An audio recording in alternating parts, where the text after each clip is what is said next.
Welcome to the August 27th, 2024 Club Cubase live stream. My name is Greg Undo, and I'm the host of the live stream today. If you have not attended a live stream before, how it works is you can submit questions in the live chat field or ask questions in advance by sending an email to clubcubase@steinberg.de. When asking questions, if you could think to include which particular operating system you're running. So if you're running Mac or Windows, which version of Cubase. So if it's Cubase LE, AI, Elements, Artist, or Pro, or other Steinberg programs, which versions. So if you're in version 11, 12, or 13, that information is helpful. If you do not see an immediate response to your questions, if we could avoid asking the same questions repeatedly over and over again, that would be appreciated, and that allows us to get through more questions in a quicker time frame. We'll go through the chat chronologically. So again, if you don't see an immediate response to your question, we will get to it in time. And if you wanted to search for topics that have been covered in previous live streams, you could go to cubaseindex.com. We want to thank Jan for creating that website from Stockholm. We see he's on. And we also have two people serve as moderators. We have Jazz Dude and Agent K. So they are not Steinberg employees. They just kind of do this to make it a better community. So we'll give a special thanks to them. We also want to give a special kudos to Jazz Dude for his work with the unofficial Cubase Nation Discord, which is a great resource of information for the Steinberg community. So if you get a chance, check it out. So links to different articles, tutorials, videos, so wonderful resource. So once again, my name is Greg Undo. I work for Yamaha Corporation of America. I primarily focus on Steinberg products, and I'm the host today. I'm presenting from the United States outside of Washington, D.C. area in Alexandria, Virginia. And if you are watching us live, please feel free to introduce yourself. Tell us where you're from. It's always wonderful seeing people throughout the whole world joining for the live streams. And with that, we will go ahead and get started. All right, so we see Michael Marshall joining from Somerset, UK. The famous Jazz Dude, always so helpful. All right, and we see Tim K. He says, happy to be joining once again. We're grateful to be joining from Zeiss in the Netherlands, and his cat Buddy sends a paw, raises his paw in greetings to all of the other Club Cubase pets, including my cat Steven, and probably Stella, Mark Rabin's dog in Montana. All right. We see Uno Memento from checking in from Finland, a loyal attendee. All right. We see Peter Thomas checking in from Switzerland. Okay.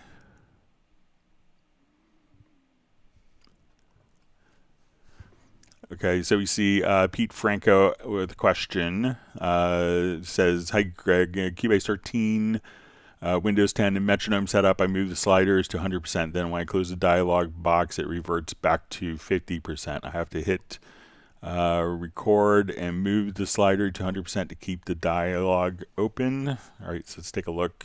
So let's say if we have my metronome on here,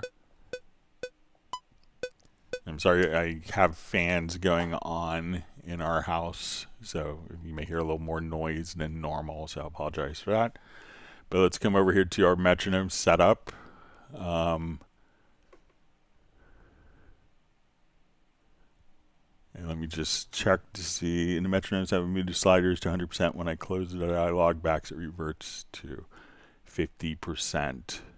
Okay, so I'm not sure if it's these levels here. So let's say if I do this to 100%, I'm going to use, let's say, custom sounds. Let's see if we just come here, I adjust these levels. Okay, so I'm going to hit OK. So it looks like those levels are preserved. So let me just come over here to the transport panel again to metronome setup. I'll go to our click sounds, that those are being preserved. So let's say if I change my low to 26.7%. So now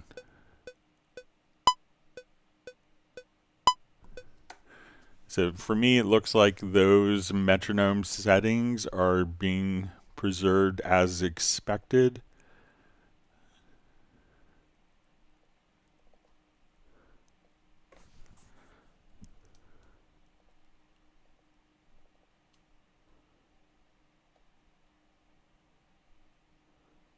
But let me know if I did something differently than you did, or if you're using custom sounds for that and default sounds. But that seems to be working as expected, Pete, for me. But let me know if I did anything differently than you. All right, wonderful to see Millard Brown checking in from Pennsylvania. All right, and we have Catherine Leduc. I'm sure I pronounced that incorrectly. I never studied French. Just from Brest, France. Thanks for joining us today.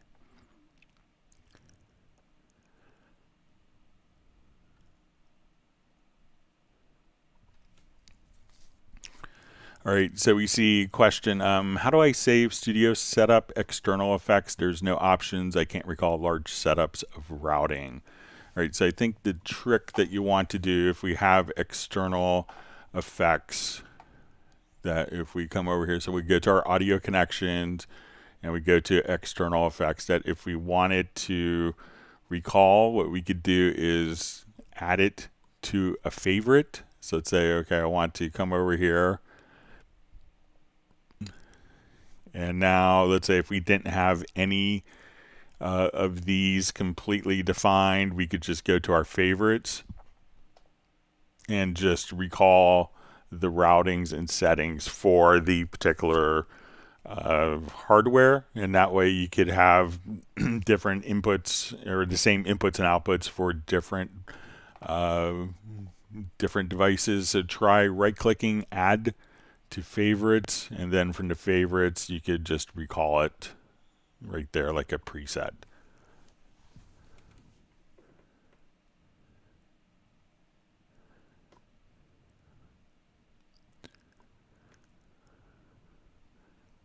Okay, let me see Pete checking in from Fort Worth, Texas. Thanks for joining us.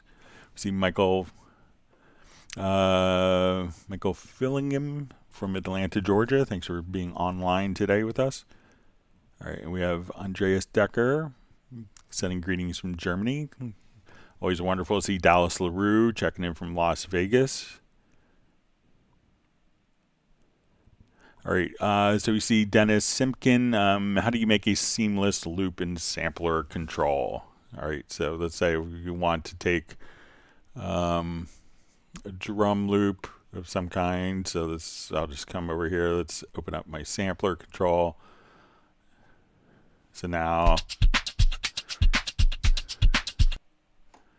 that we can just kind of come over here and we could choose kind of different. So let's say we listen to our entire loop here. All right, so if we want this to loop continuously, we could just kind of set, and as soon as I activate my loop, we can come right over here. So we can set kind of so we see kind of the beginning of the waveform. So let's give this a try.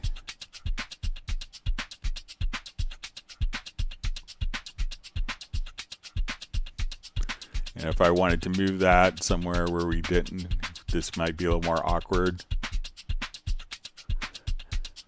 But here we could just kind of move the L. And then we could align the transients. So as I just hold the key down, as we see indicated here, we could experiment with different looping points.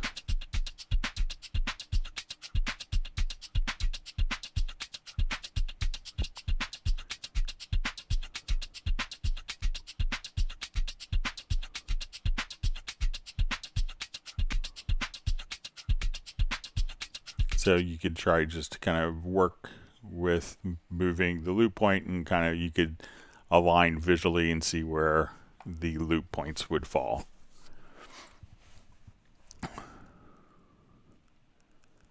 Okay, so we see from Pete Franco says yes, there's levels. So yeah, it seems like it kind of worked for me as expected. All right, but maybe if you try again, see if you get similar or different results. All right, so we see Dennis Simkin checking in from Halifax in Nova Scotia. And we have Terry Gray, great to see you on from the Twin Cities, and he's avoiding work with this stream. We won't tell, you're a boss. But you're doing educational, independent education, so.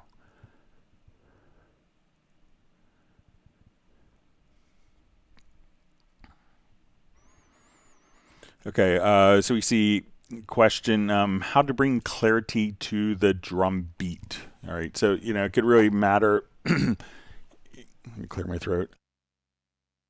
It could really matter, like, if you're doing, like, a multi-track or if it's just a beat. So often when people choose the word clarity, it could be that maybe there's not enough high end or something isn't cutting through. So let's say if we have a multi-track process, I'm going to select all the tracks here and I'm going to send them to a group. So we're going to say, let's add a group channel to the selected. We'll call my group drums. So if I wanted to add clarity, let's say to these drums, and we'll solo this.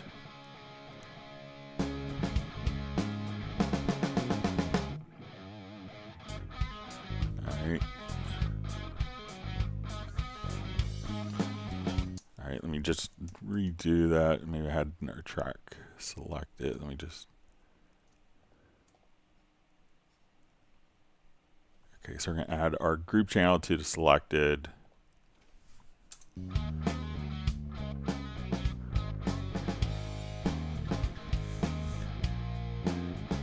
All right, so let's say I'll route these particular tracks here quickly to group 1.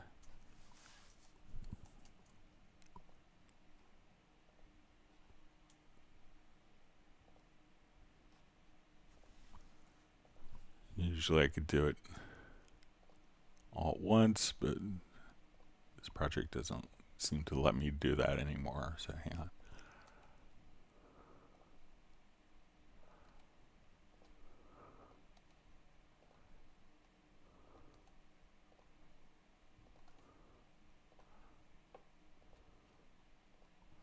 Okay, so now all my drums are going.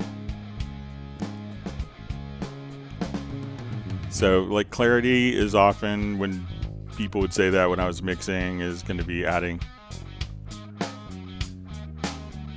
kind of more high end to like particular drum tracks. So if you wanted to,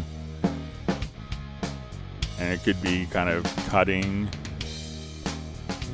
different frequencies. So if you wanted to take your drums and maybe with the EQ, so clarity is often when it's not kind of coming through the mix. Sometimes, I remember a very famous mix engineer told me once that if the bass isn't cutting through the mix, it's not the bass's fault. It's something else that's conflicting with the bass, a floor tom, a kick, a piano, a guitar tone.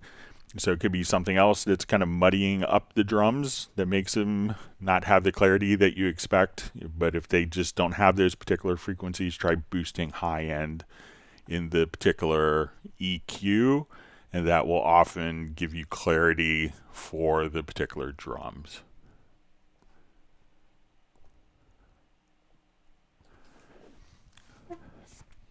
All right, so we have from Chisel Windu. Can Cubase take an audio file and determine the key, time signatures, tempos, and scales? I know the drag and drop for the chord track will get chords, but all the other info would be great. All right, so let's take a 2-track file here.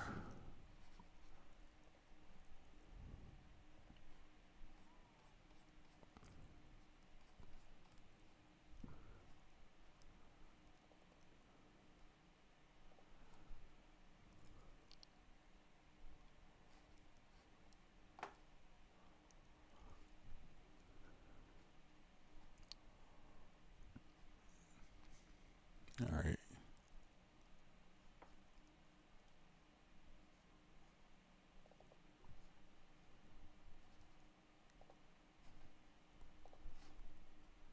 sorry. And I'm just going to import file.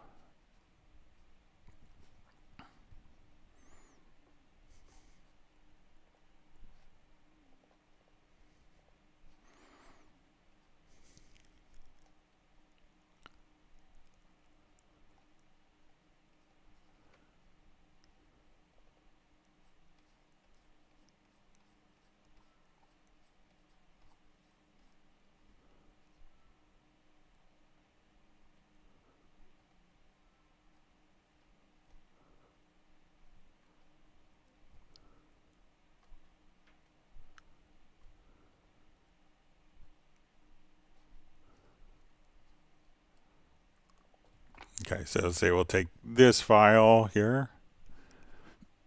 Make sure I don't kill you volume-wise.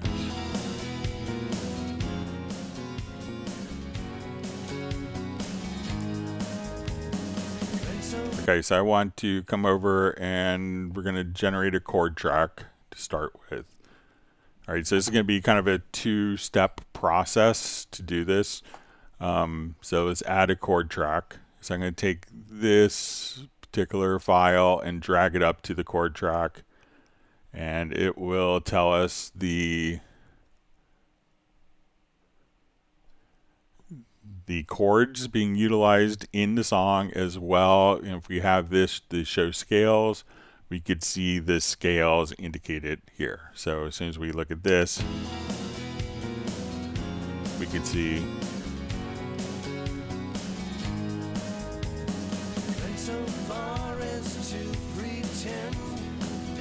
now if this isn't aligned to the grid, we can come over and do a tempo detection. So I'm going to come to my project menu, and this is a live recording. So live band performance will analyze the tempo. So we'll put on our metronome.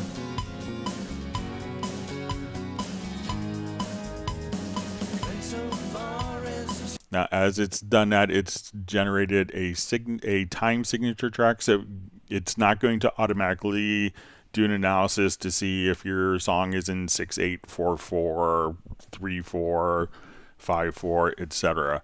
But what it can allow, what's going to allow you to do is to say, okay, at this point, we could just kind of start off and say, you know, we're starting our project here. We're going to be in, you know, just listen to it.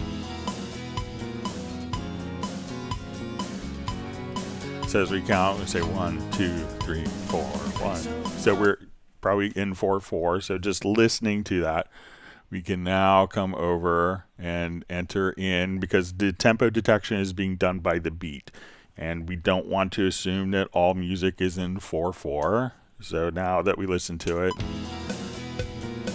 we have our tempo map.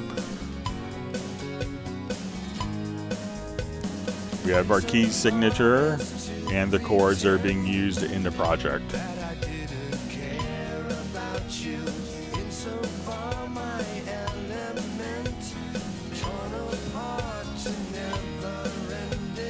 So it's going to be kind of, you know, do an analysis, drag the chord event, drag the audio to the chord track. It will do its analysis, select the event, get a project, and go to tempo detection, and then, you know, count what the meter is, and then that will do all of the magic for you. So if I wanted to drag a loop in,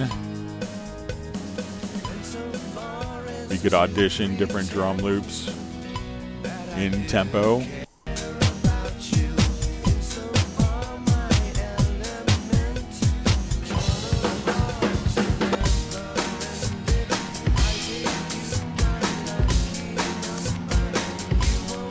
So I could just drag this right into the project. And if we kind of start that right on the beat here, so I'll just snap.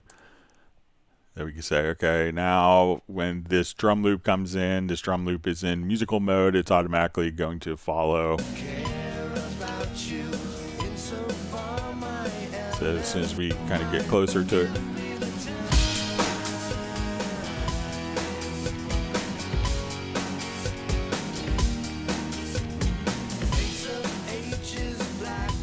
now we know what the tempo is of the original file.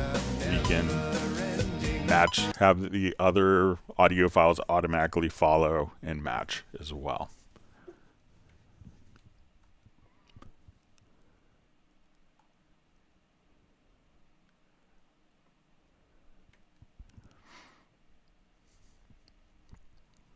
All right.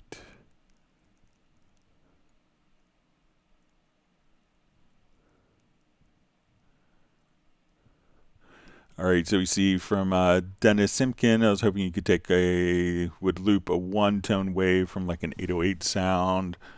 Okay, so I'll give it a shot. Sometimes it could take a little while to kind of get it dialed in, but let's take a look at it.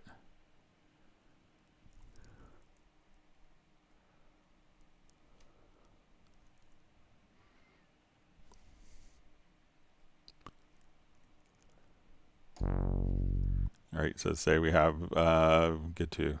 All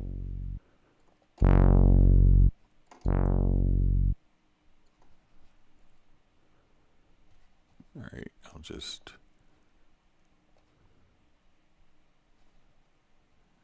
start from scratch here.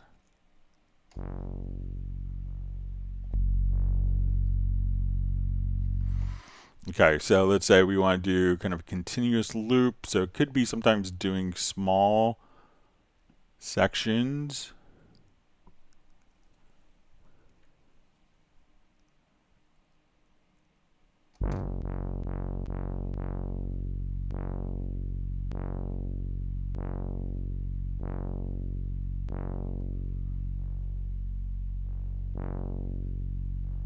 And kind of let's go here.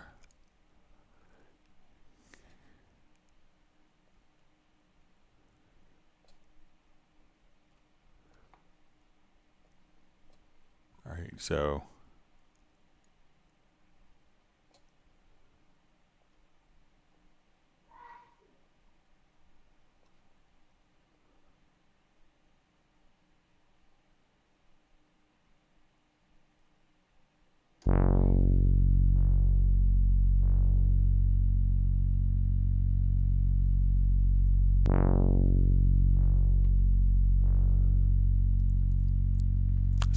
depending on kind of, so let's say if we do our loop and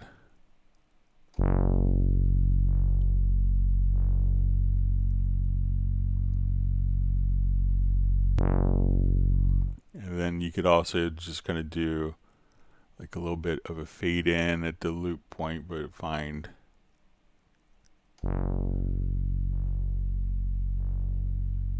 but sometimes playing with the beginning of the loop.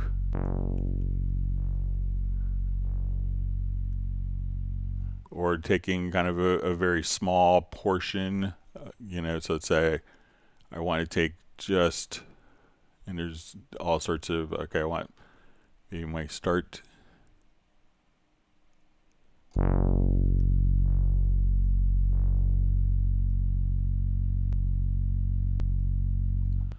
So now we have this kind of smaller. Let's see if we could.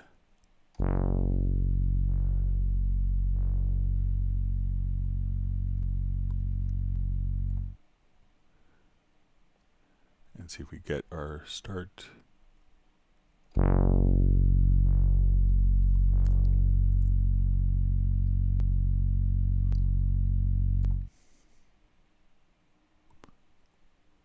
So let's just check our, so, sometimes taking just a smaller portion of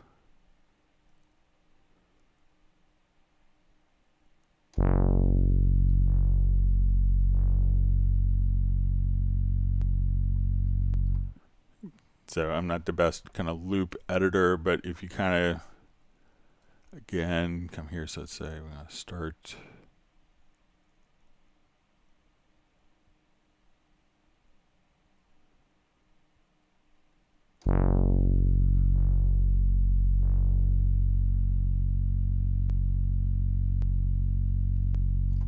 But you kind of tweak it from there, but often just kind of doing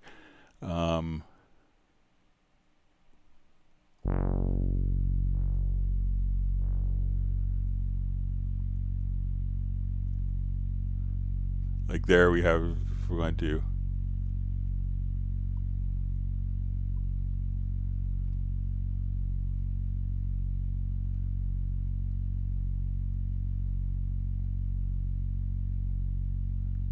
So now we can kind of take that one, we do kind of a long fade out. You can make that pretty seamless like that. So take kind of a smaller section, and then as it's looping, let's see if we go even further. Then you can make it pretty continuous like that. So, you know, utilize some of the fade ins, fade outs, and align the waveforms visually, and see if that's helpful for you, Dennis. All right, we have Arnold's Canal sending greetings from Germany.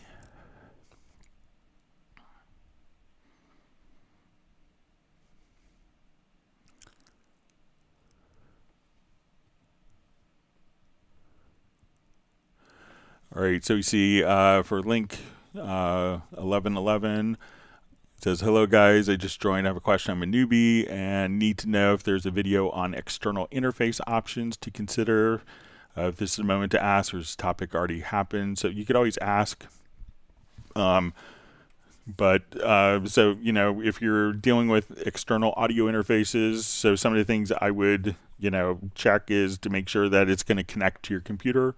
The most common interfacing between audio interfaces and your computer is probably going to be USB, but it could be a PCI card, it could be Thunderbolt, it could be an Ethernet-based protocol, something like Dante, it could be, you know, FireWire if you still have FireWire interfaces. So, you know, so figure out what type of connections that, you know, your audio interface needs to have with the PC. A lot of people when they're starting may get a simple 2-in, 2-out interface with 2 mic pre's, something like a UR22 Mark II, and then figure out how many inputs and outputs you need. So, and it's really how many inputs do you need to record at once? Are you just recording like maybe 1 or 2 instruments at a time? Then a 2-in interface would work great. If you wanted to record 4 sources at the same time, you would need probably a 4-input audio interface. If you wanted to record a full band with like acoustic drums, that would probably be like a 16-channel interface. So you have enough microphone inputs to record the band, like all the acoustic drums, which could be 8 or 9 inputs, plus vocals, guitars, bass, keys. So figure out how many inputs and outputs you need. Are you doing Dolby Atmos? Are you going to use multiple headphone outputs? Are you going to just have one pair of speakers that you're using for everything? So those types of criteria will allow you to define the inputs and outputs. And also, you know, many of the interfaces now will have built-in effects or DSP capabilities. So at that point, if you wanted to record and monitor through, or record or monitor with particular effects in real time, then you can just simply, you know, get an audio interface like the Steinberg UR series has built-in effects. So those are some different things. So once you kind of figure out, you know, how many sources do I need to record at once? What type of connection do I have to my computer available? And do I need DSP? Then you can kind of break it down to different companies. So.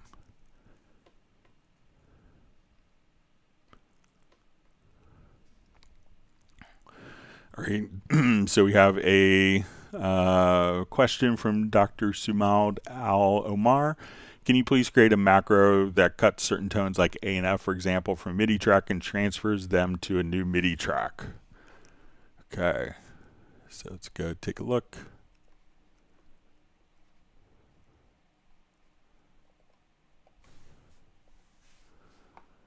Okay, so I'm going to add a MIDI track.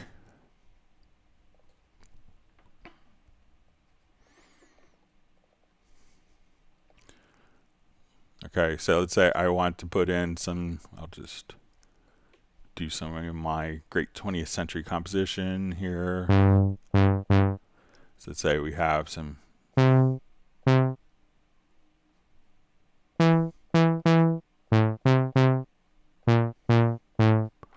Okay, so we want to take the MIDI notes, let's say that are F and A, and transfer those down to a different track. So we can do this in the logical editor. We don't need to do a macro.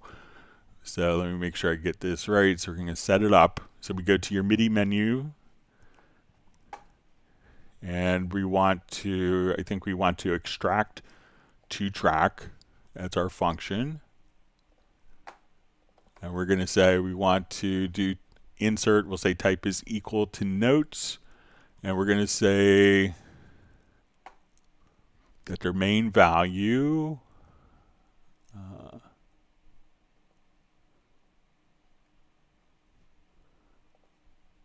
type is equal to notes, and we'll say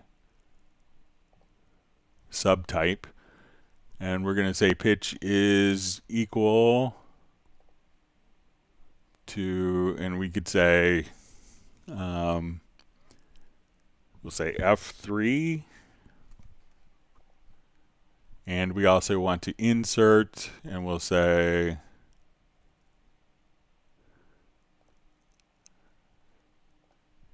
A3.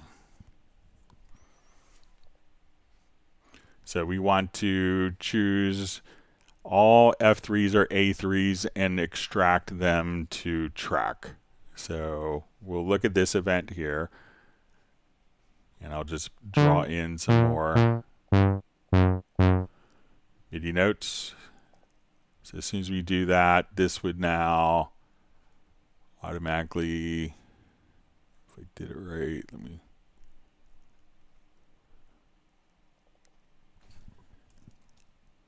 All right, let me try just.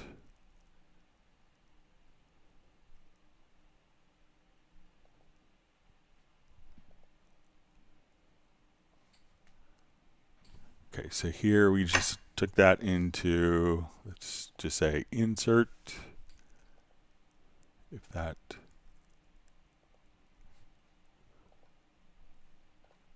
would be extract to track. All right, I just want to make sure I have my condition set up first. Okay. So let's try extract to track again.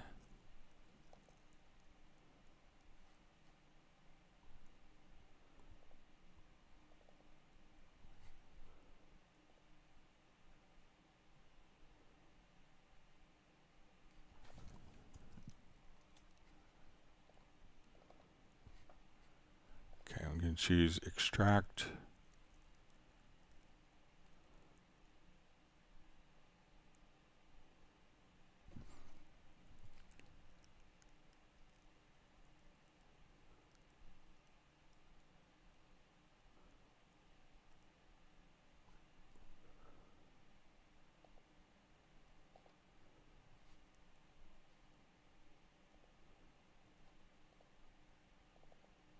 Okay, so now we see that all of the F's and A's were extracted from here. So we don't have any of the, if we undo, we'll see our F's and A's automatically go right back. So again, we would choose extract to track.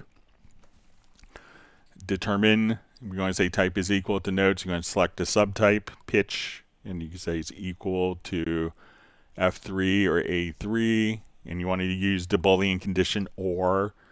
So it's going to be pitches that are equal to F3 or A3 extract to track. So let me know if that makes sense. All right, great to see the artist known as Love checking in, and he's giving a big woof to Stella.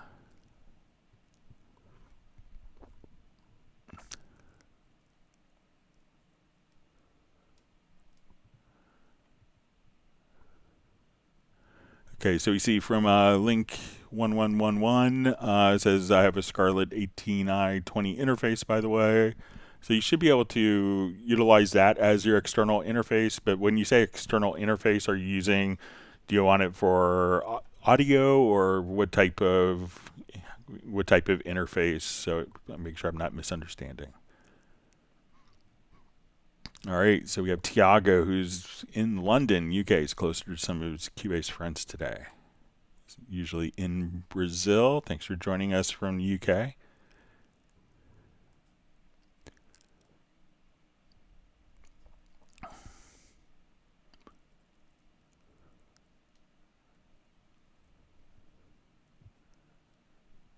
All right, so we see from Chisel Windu, says, thank you, Greg. Great help as usual. So you're welcome.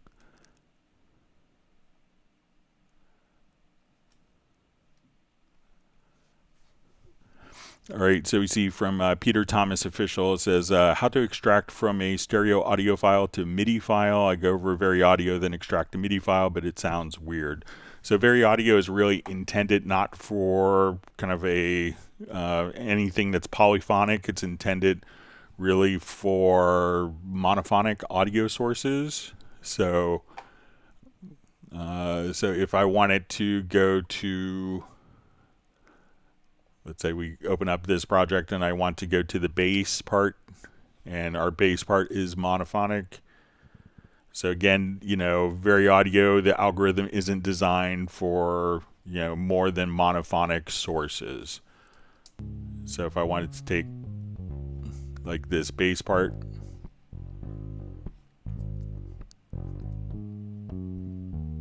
so what I could do is we'll come here in Very Audio. We're going to do our extraction. I can add a instrument track. So let's add an electric bass sound in Hallian Sonic.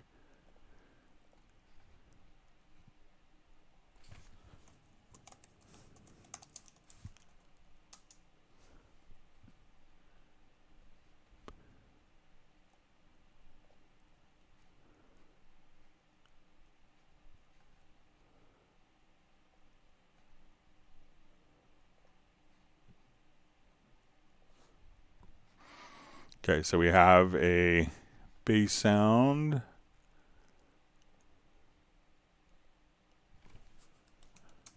So now at this point, we could go within Very Audio, and then under functions, we'll extract MIDI, and we'll do it on the first selected track and hit OK. And now as we play,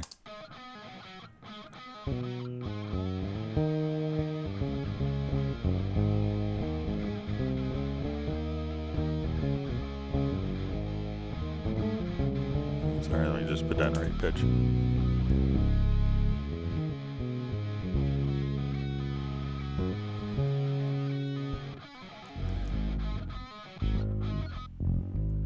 So listen to both the bass. But if it's going to be like a full mix, like a piano and guitar, it's not going to extract a MIDI from that within Very Audio. So there's some things that attempt to do it. I don't think any of them do it well currently. So.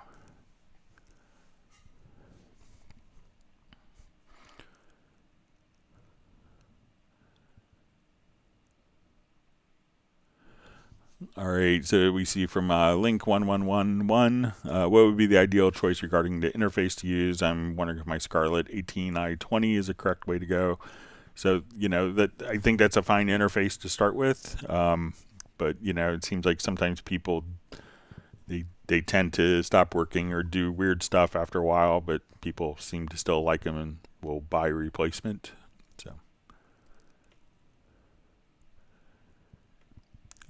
So we see Da Vinci Girl, Daniela from Bochum, Germany. She's working on the Dolby Atmos Guitar Effects library. So thanks for joining us. And we also see from Link 1111, says I have a Motu back from 2009. Not sure if it'll work, so I'm at a point of confusion right now. So I think your Focusrite would still have drivers and should still be working well. So.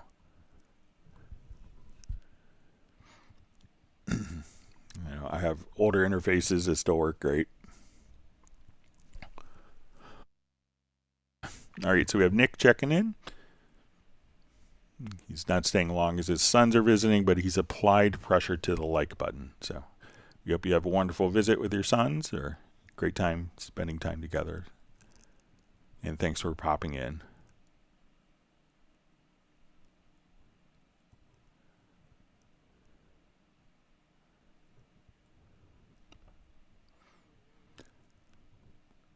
All right, so we have Zounds by Themos sending greetings from Sheboygan Falls. And Jason Sykes, great to see you from South Shields, England. All right, so see Millard Brown just asking if I missed his question about Spectral Layers 1. Let me see if I could scroll back. But yeah, feel free to repost it.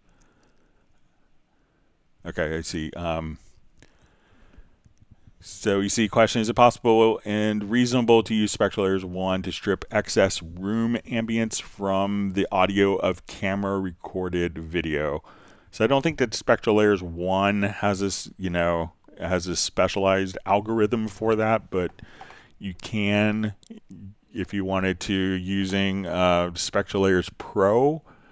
So, what you could do, so I may have a project to kind of show this.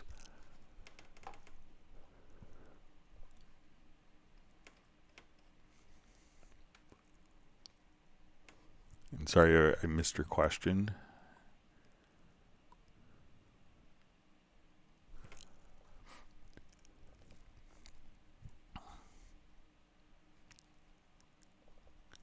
Okay, so let's take a look at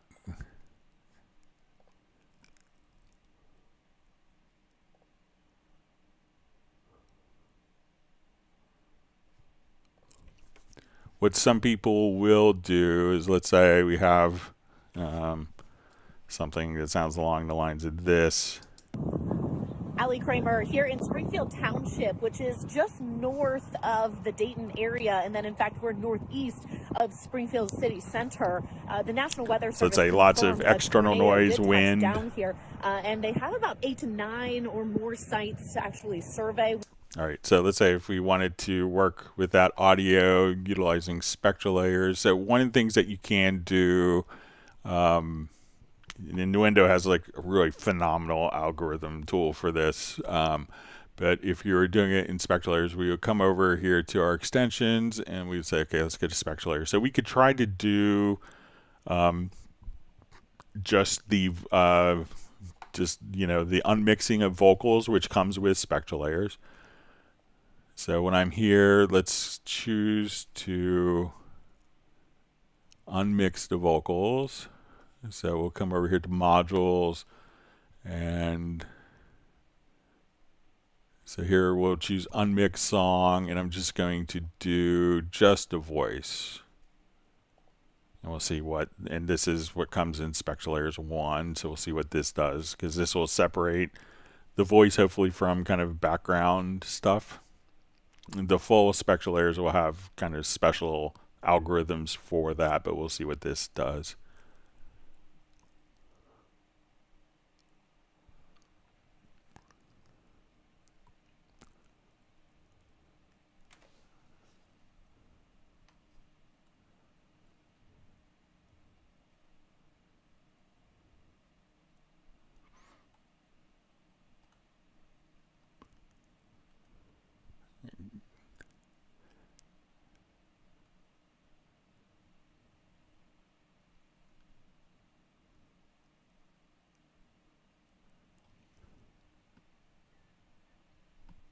All right, so we'll let this algorithm see how this works. Not necessarily extracting from a song, but extracting the dialogue with its AI algorithms.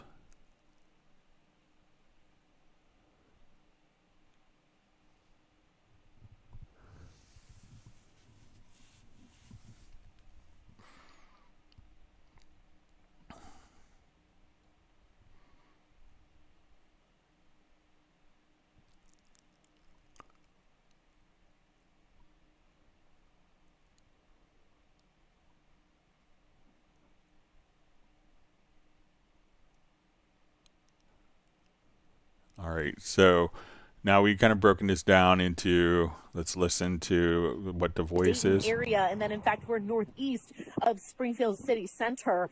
The National Weather So Service here we could kind of bring down. Did touch down here, and they have about 8 sites to actually survey once they get boots on the ground. But if you wanted as soon as we pulled up, it is very evident that there was a tornado that came through here. Now there's other, if you go into some of the other modules, here we could choose to unmix noisy speech in the Pro version. So let's say if we wanted to come here, let's undo that. So let's say now we will in the Pro version. So this isn't in Spectral Layers 1, but you could do noisy speech as well, which is also kind of good for situations as you describe.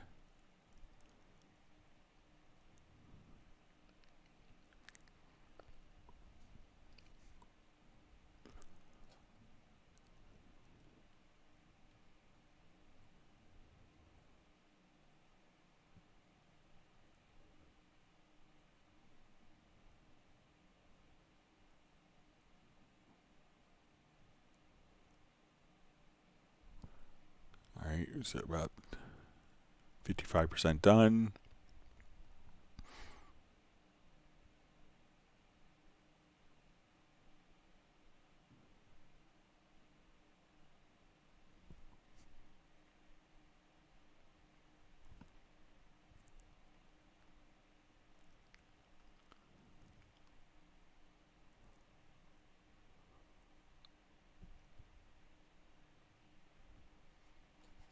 All right, so now we'll listen to Allie Kramer here in Springfield Township, which is just north of the Dayton area. And then, in fact, we're northeast of Springfield City Center.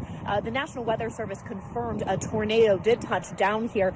So, so I think, you could definitely play around with just the unmixed vocals and see how it goes. And then there's more algorithms in the Pro versions, but I think that will help quite a bit with kind of your background camera noise in your session, Millard. And thanks for letting me know I missed your question.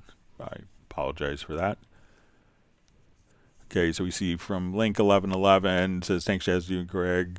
Thanks Jazz Dude and Greg. My way of recording would be to record a Motif ES on a Motif ES workstation and import each session into software on computer track by track. For example, the drum section, each drum on its own track for control reasons. After this, all the other instruments one by one in slave mode from the Motif into Cubase, also the guitar parts in one at a time, and last the bass final. So, if you have an 8-in, 8-out interface and you have 8 outs from your Motif ES, and the Motif ES I think has a particular USB audio driver. If it has the USB audio driver, I think the ES has the Yamaha Steinberg USB audio driver that you could just transfer multiple tracks directly from your Motif as audio and capture it in Cubase without having to utilize a particular audio interface. So check that out, because I think the Motif ES will allow you to work as a particular audio interface in conjunction with Cubase. All right, wonderful to see Peter checking in from Montreal, Canada. Glad you could join us.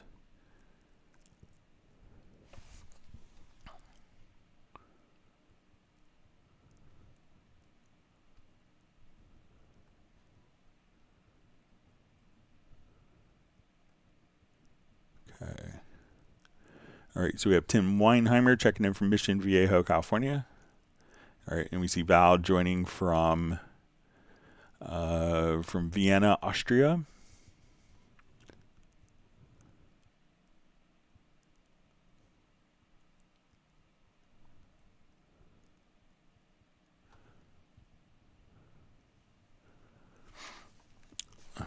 All right, so we see from Da Vinci Girl asks how to define in a MIDI track 2 separate MIDI key switch areas.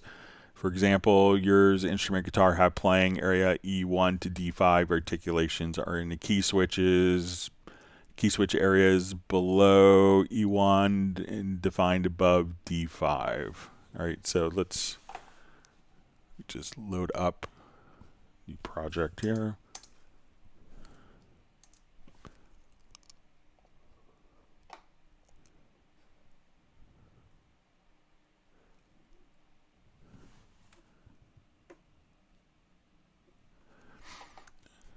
All right, so let's say if we were, let's say if we wanted to do something in, Hallian.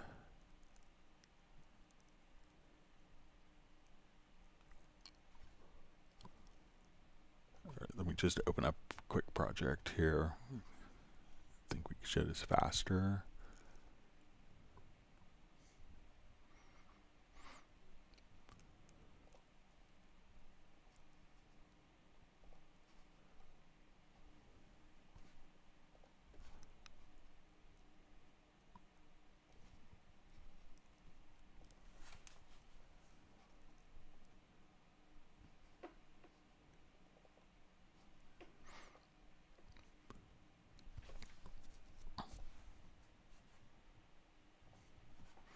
Okay, so let's say I want to take my, we're going to have, let's say, an instance of Hallian. So we'll come over here. I'll just add a brand new instrument track.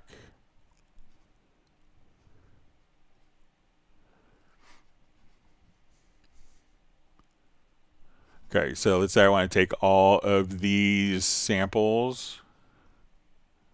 I'm just going to make sure. So how to create two separate MIDI key switch areas. If I was defining my own instrument, I would say, okay, I want to take all of these samples. Let's drag them. Here we're going to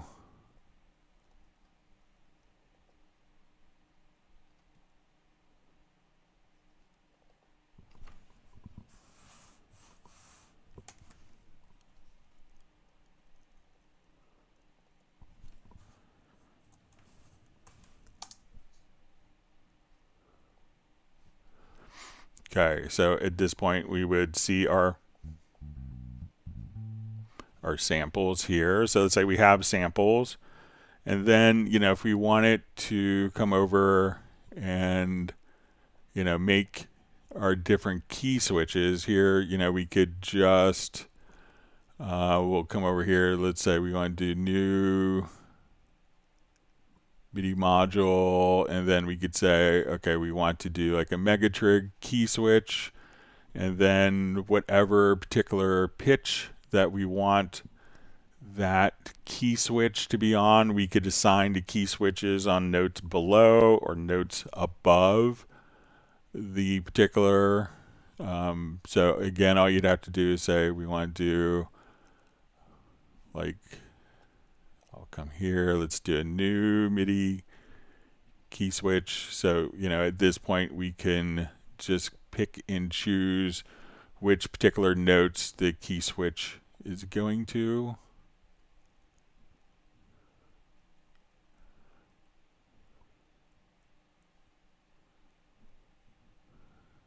So let's say we're going to do key switch remote. So you could define the pitch for the particular key switches as you see fit. So once you have those particular, once you define it in Hallian, your key switches could be below, above, wherever you want, as long as it's kind of not on the particular notes where the samples are. So you can define it quickly. It's inside of Hallian.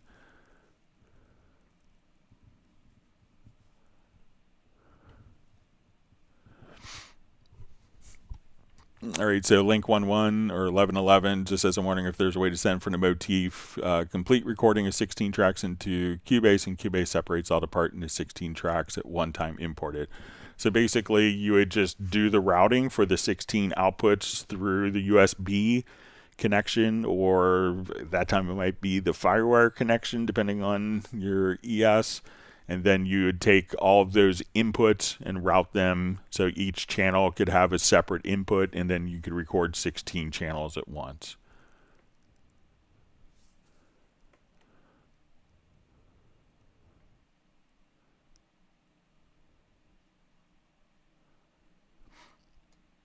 Okay, so we see from DaVinci Girl Daniela, it says first is to strum up, bending, and so on. Second is to define where you set the capo. So yeah, like as you're working with, you know, the Hallian here, you can, you know, basically, you know, have a key switch, put all this within a, you know, so you could have, you know, one group of samples, you know, on one key switch, another group of samples on that are triggered from a different key switch. So you could do that very easily. So you could just make the Megatrig key switches, and then as you hit the key switch, you could trigger these samples. Hit another key switch, it could trigger a whole other set of samples.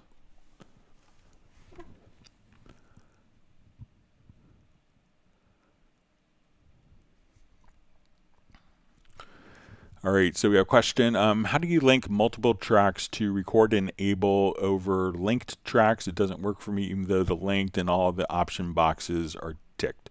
Am I doing something wrong? All right, so let's do a new project here.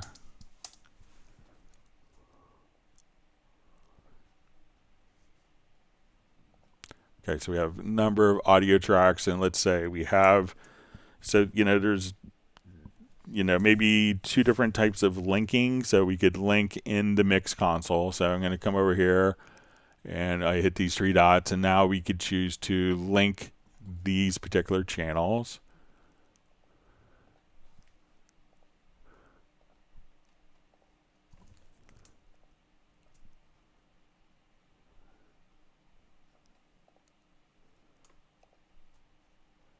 All right, so I'm going to,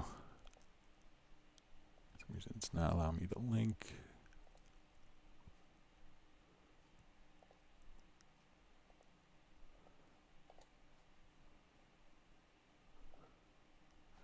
Okay, so I'm going to link. I just right-clicked and we're going to say link selected channels.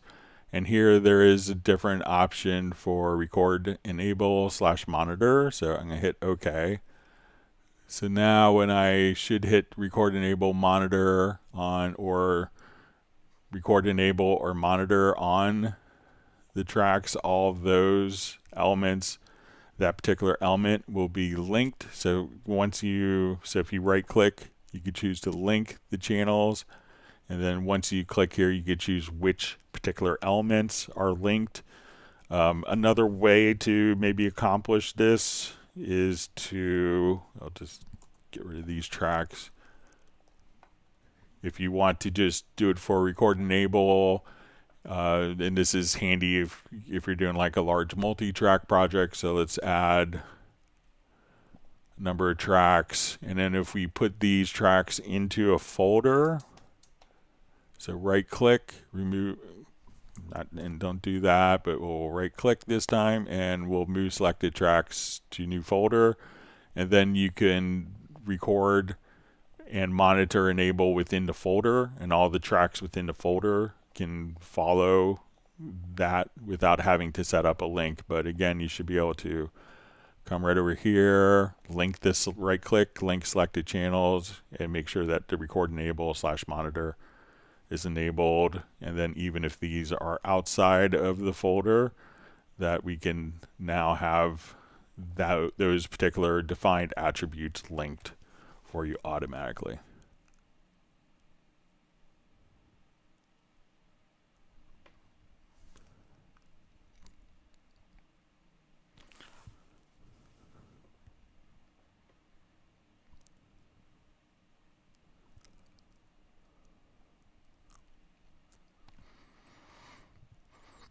All right, so we see from Kevin Trotman says that's an awesome feature. And we see Miller Brown says, wow, thanks for your Spectral Pro, such wonderful software, amazing. Yeah, it's pretty voodoo magic stuff. All right, and we have Ibakun. He says, hello there, it's been a while since I came here, so it's great to have you back. And we see Roland Stuff checking in from Sussex, England. All right.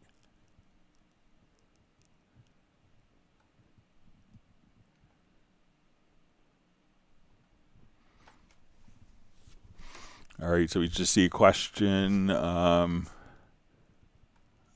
Just lost my spot. Hang on. Okay, from Uwakun says, why is the music industry underrating Cubase? Anytime I apply for a job, they always ask for Pro Tools, Ableton, Logic users. So there's some programs that are more widely available because of copy protection mechanisms.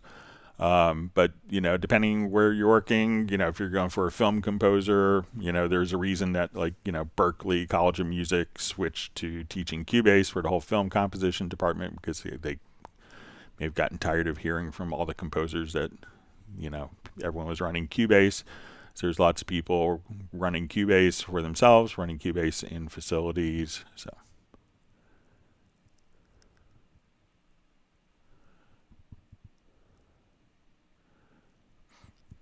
All right, so we see from Da Vinci Girl, question: if in a video a person wears a COVID mask, audio recorded separate, normal, how to adjust EQ compressor and maybe resolver that sound match with the mask, video with dialogue without.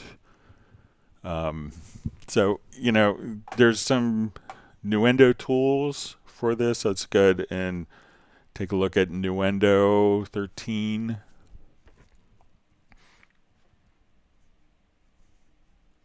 So this isn't in Cubase, but if you're doing lots of dialogue work, Nuendo will have specific tools for that.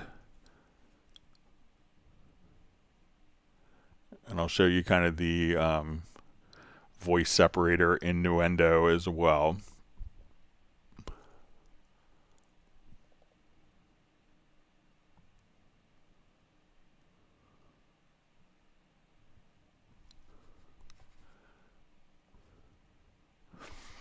All right, so let's say if we wanted to, so we saw this video before with spectral layers.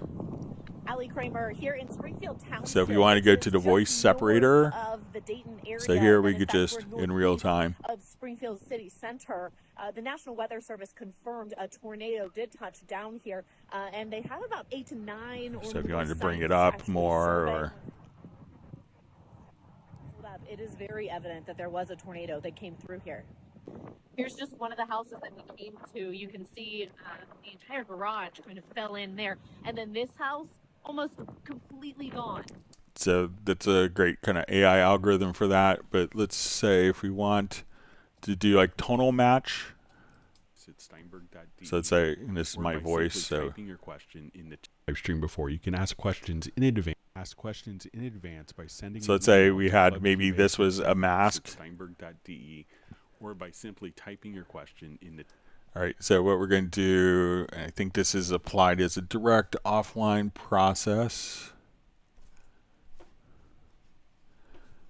So let's come over here to tonal match.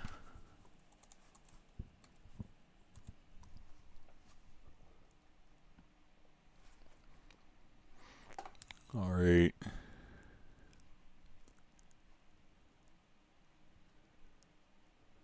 So let's say I like this sound. Questions in the chat field. Today we will be listening to 3 different USB microphones versus this one. All right, so let's come over here. So I think as we do this, NT USB, Cubase at Steinberg.de, or by simply typing your questions in the chat field. Today we will be listening to 3 different USB. Let me just capture, see if I remember the process in this.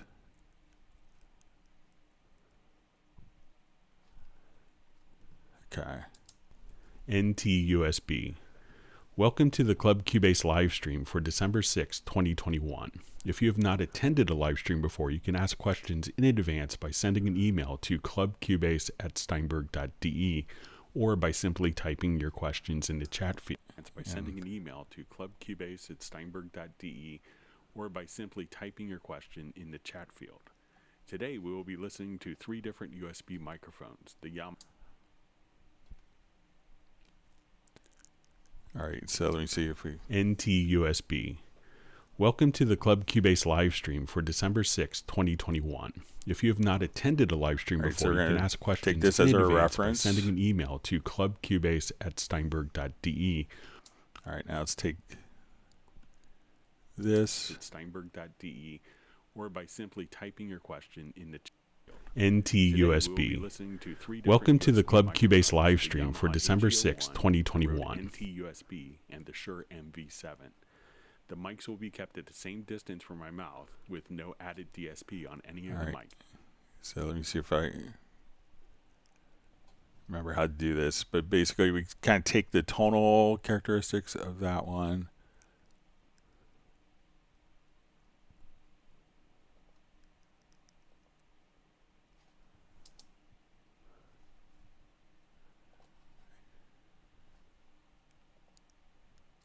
By sending an email to clubcubase@steinberg.de. We just, okay. AG01. Welcome to the Club Cubase live stream for December 6, 2021. If you have not attended a live stream before, you can ask questions in advance by sending an email to clubcubase@steinberg.de. Okay, let me just open up the tonal match on this. Sorry for forgetting the process here. Put on both clips. Okay, so we have Live stream before you. I'll just start this all fresh. Sorry for my brain cramp here. Okay, so I want to take the sound and tone of this Questions in the chat field and apply or it by simply typing your question in the chat field to this one. So let me just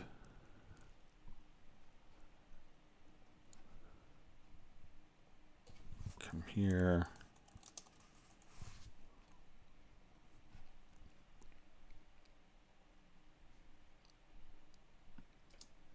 NT-USB.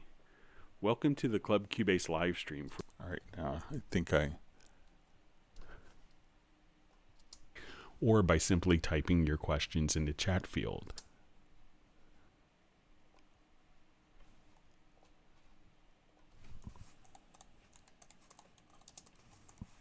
I have to go back and watch my own video on this. All right. NT-USB. Welcome to the Club Cubase live stream for December 6, 2021. If you have not attended a live stream before, you can ask questions in advance by sending an email to clubcubase@steinberg.de. And now let's come over here to this one, and I want to put the tonal match on this file, I think.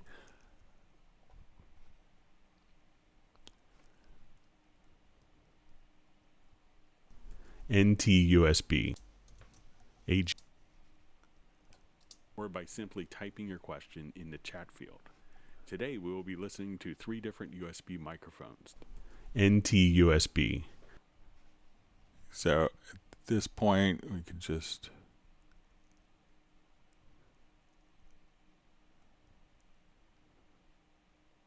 NT-USB.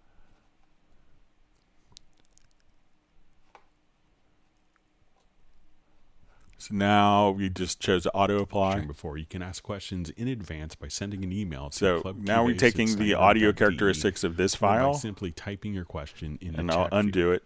Today we will be listening to 3 different USB microphones. So that could The be like Yamaha your AG01, masked voice. the Rode NT-USB, and the Shure MV7. And then taking the mics will be kept unmasked at the same distance recording. from my mouth with no added DSP on it, or by simply typing your question in the chat. So that's where we were originally Today from, we this will file questions in the chat field to this the Rode file. NT-USB And then the Shure MV7. The mics will be kept at the same distance from my mouth with no added. So you can hear how like the tonal match can really make a huge difference if something is muffled. So, but that is kind of a Nuendo specific tool, Daniela.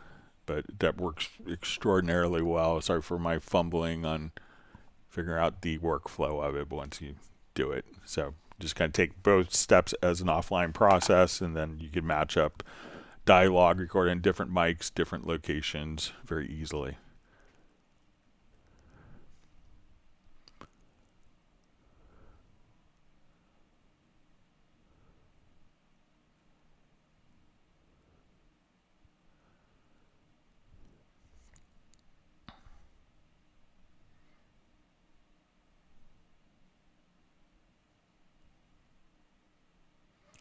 All right, so we see DaVinci Girl says, sound robotic, or what plugins you suggest. So Nuendo has a great plugin for this. We'll open up the same project. So let's say we want to take your files and make it sound more robotic.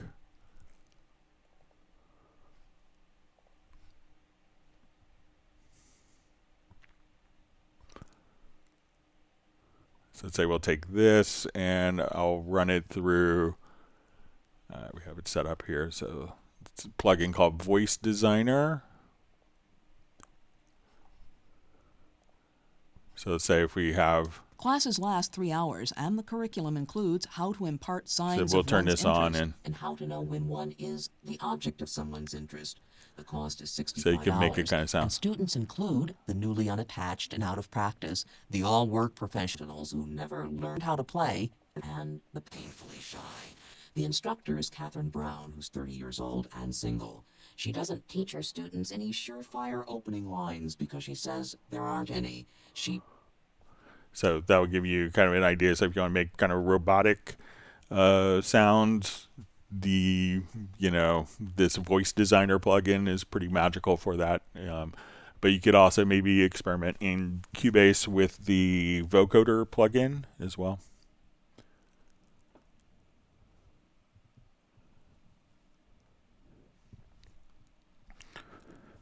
All right, so we see from link 1111 says the project I'm working on is for animation combining art and music and final into Unreal 5, the two sources into one live environment for the final project.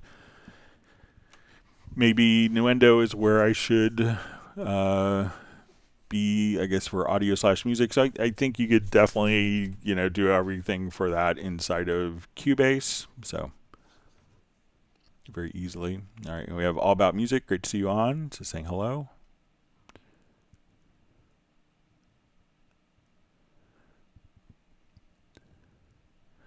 Okay, All About Music just says, can I use Retrolog as an insert to other audio MIDI tracks? So it's not, you can sidechain into it, so let's go ahead and take a look at that.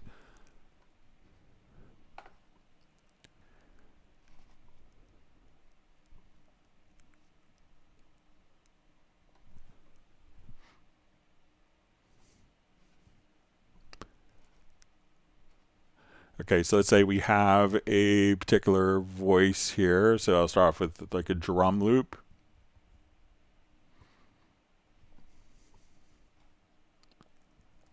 So we'll just solo this particular track. So now any audio source, what we could do is once we open up a Retrolog, I'm going to take that source now and I will just take the fader down.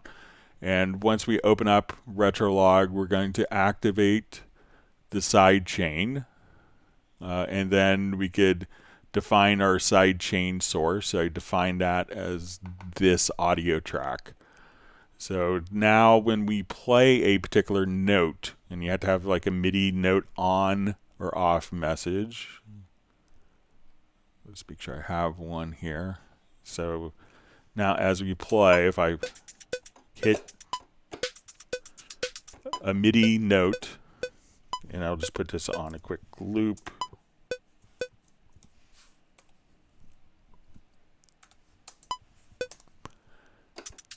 So as soon as I press the MIDI note, we can now hear the audio being processed through the different filters that we could choose. Okay, I want it to be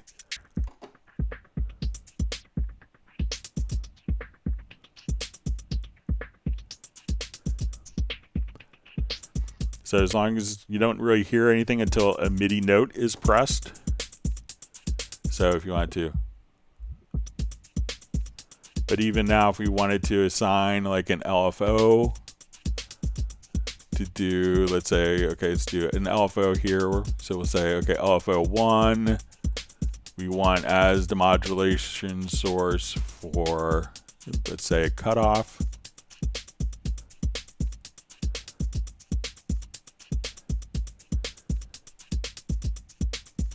So at this point, we'll say, okay, let's re-trigger on first, and we want to be tempo synced.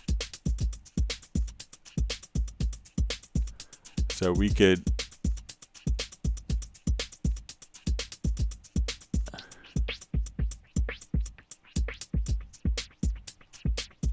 or if we want alpha 1 to be level, and then we could choose to have this be, quarter notes. or eighth notes. So you could now just kind of, or so say eighth notes.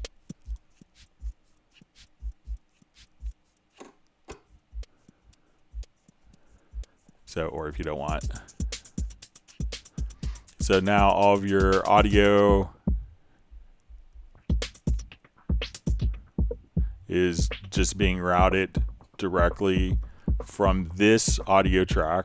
And again, if we come over here to our mix console, we could bring that in. And now we could do the side chaining directly into and run it through the audio, not as an insert, but as a sidechain source that we could process through the audio just like that. So let me know if that makes sense. So again, set up, you want to activate the sidechain and then tell the sidechain source where you want it to come in. And then the audio is being routed directly into, and it's, you know, some of the nice things that VST3 plugins do that other formats don't.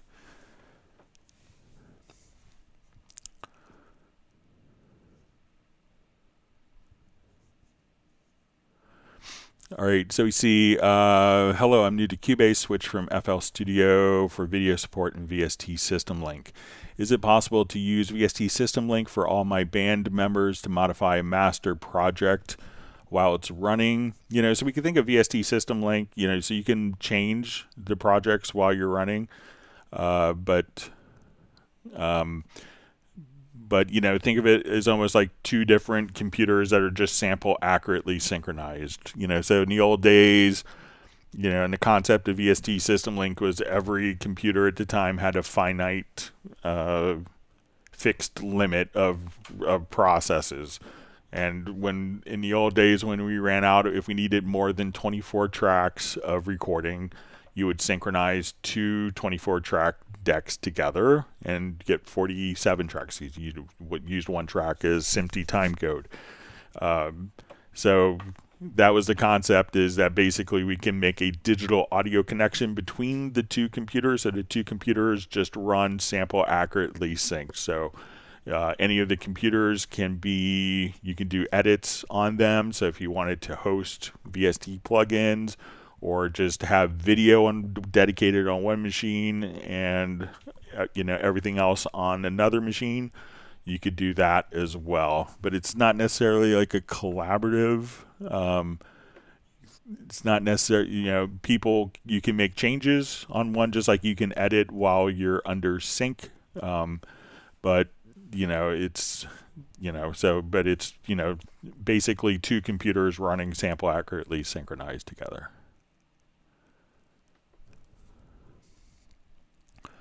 All right, so we have from Ubikun, can you, it says, Greg, please, how can I use Cubase to run tutorial for YouTube using Control Room for OBA?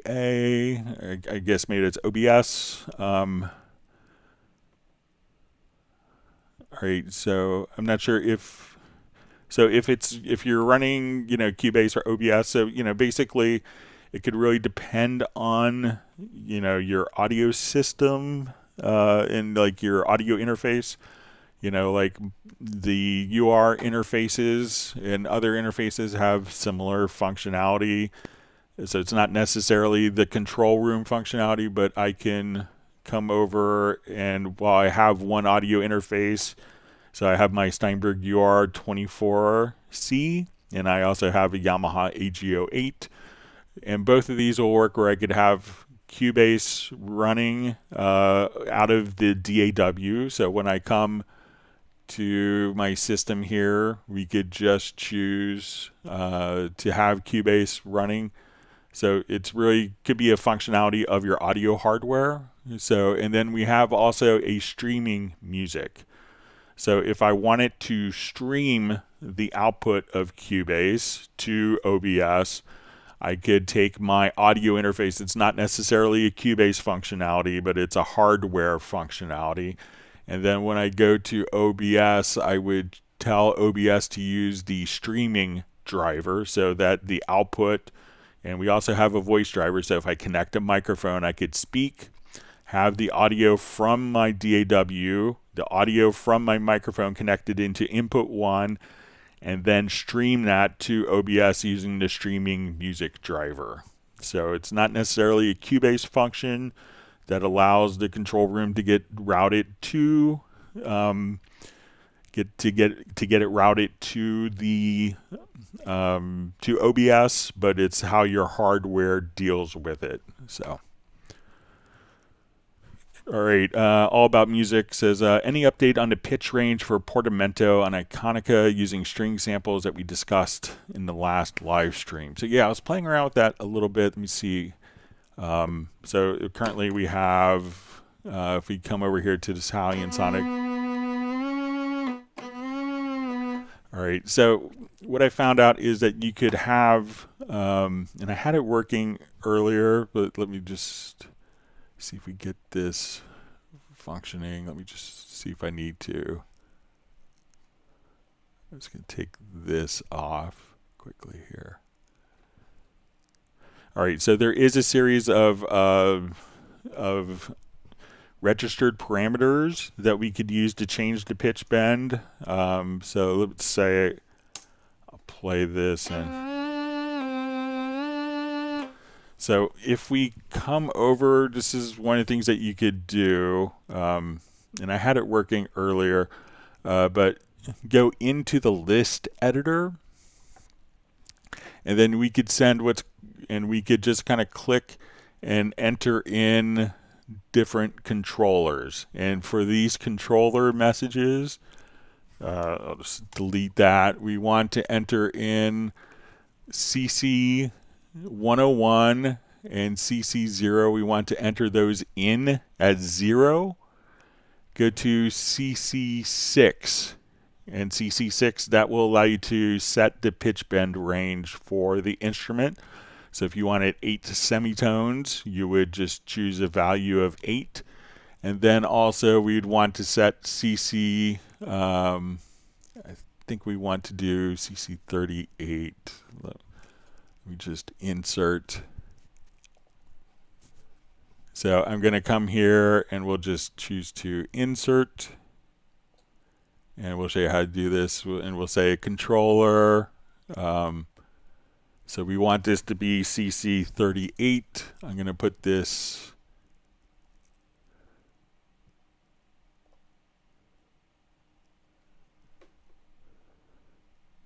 Right after here. So we're going to say, we're going to put this, and I just gave a little bit of space between these. So let me just close that. We'll open up. So in the MIDI list editor, we could enter in these particular values. So you want CC101, CC100, add a value of 0, and these are going to be the registered parameter numbers. CC6, CC38, and you can see it in this list over here. So this number is the number of semitones, and then we want CC38 to 0, CC101 and 100 to 127, and then basically we need to kind of play that information into the instrument. But when we're doing the instrument, we want to go to the options and make sure that the MIDI, so we go to our options page here, that we have the program changes set to GM mode. All right, and now we could load up, let's say, a different sound. So on the instrument and on Halion, you would see an RPN adjustment under the options. So let's just say, okay, we'll come over here to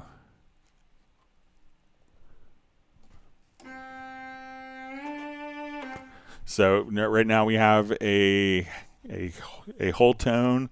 So I'm going to play this, and again, this is just a little MIDI part, and we'll look at it in the list editor again.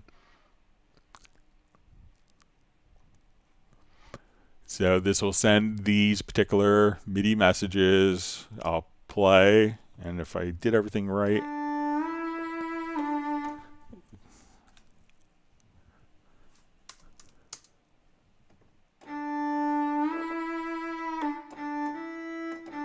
that you could then at that point trigger the instrument. I'll see if I could actually, I was going to experiment. I didn't have time before the live stream, but I think I could actually make this work as a MIDI control.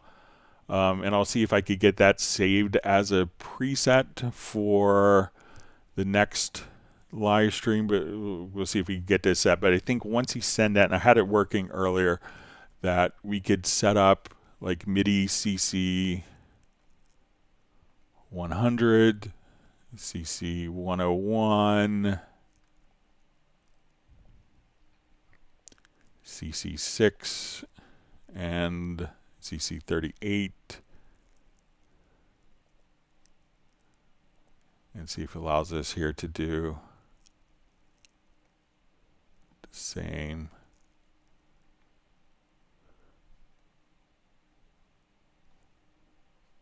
So now I think we need to set this to 101, then 100.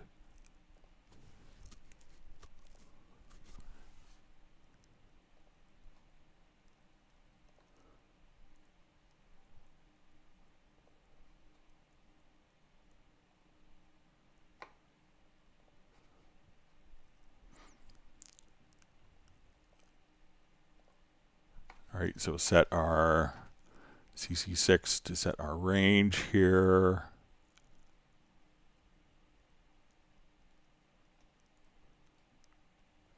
To 127, 127. So let's say if we mute this MIDI part and as we play,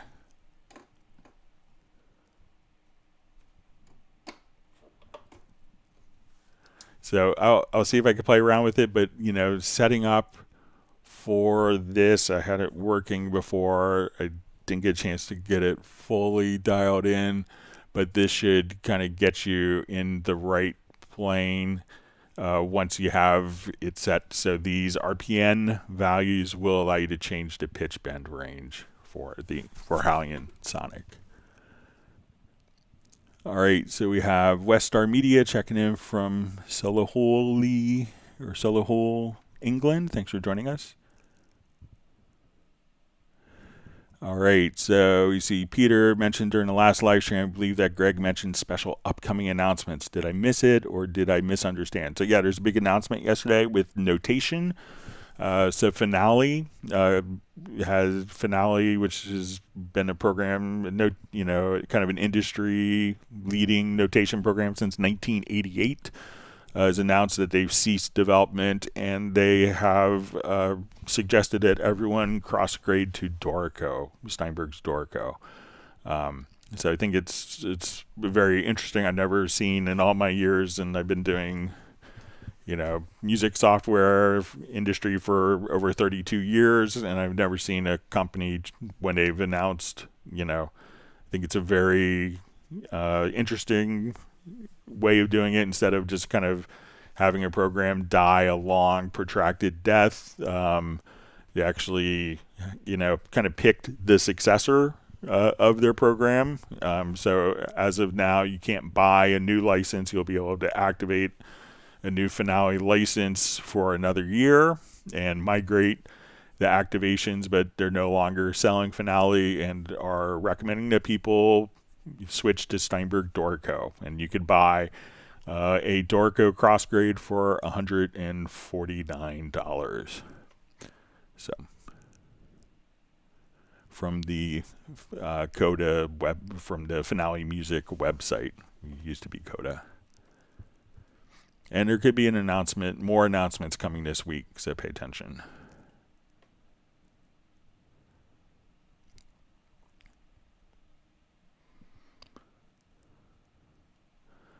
Okay, All About Music asks, sorry, just scrolled away.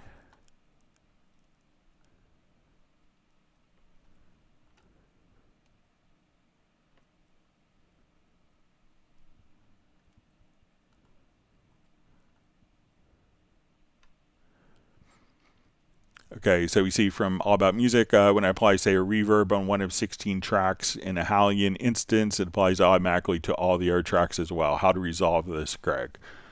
Okay, so it depends where you're applying the reverb. So let's say we'll come over here, we'll do new project.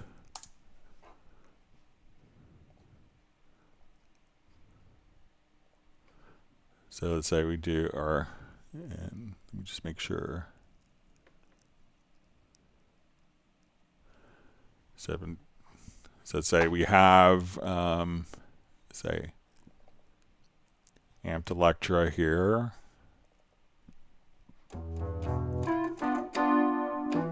And let's load up a different instrument.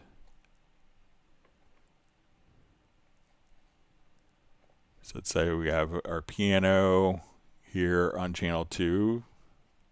All right, so if we add a MIDI track and we say, okay, we're going to start on MIDI channel 2, we see that this track is going to play the piano, and this track will play the Wurlitzer sound. All right, so if we come to this output track, all of these are going out to this output track, and we apply a reverb to this track.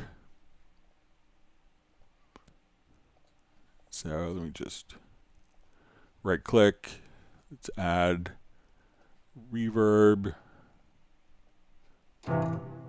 So now this is going to be applied to both of these because we have one output that is the piano and the Wurlitzer is going to, and they're sharing this. So if we want to have separate outputs, what we could do is within Hallian Sonic, we could open it up and say, go to the mixer. Now Hallian has its own built-in effects, but we could say, okay, I want this to go out of output 2. So now the piano, the Rhodes, will have the reverb. We go to our piano, and there's no reverb there because on output 2, when we open it up, we haven't routed the reverb. So if everything is going out of the same output, the same stereo output, multiple tracks, and you apply a reverb to one, and all the instruments, they'll be applied to all of them until you separate the outputs here, or if you just apply the effects. So let's come back to this channel. So we take off the reverb. We could now, inside of Hallian Sonic, just come over here and say, okay, we want to go to effects. So I want it, the reverb here on send 1, and let's say I want a delay.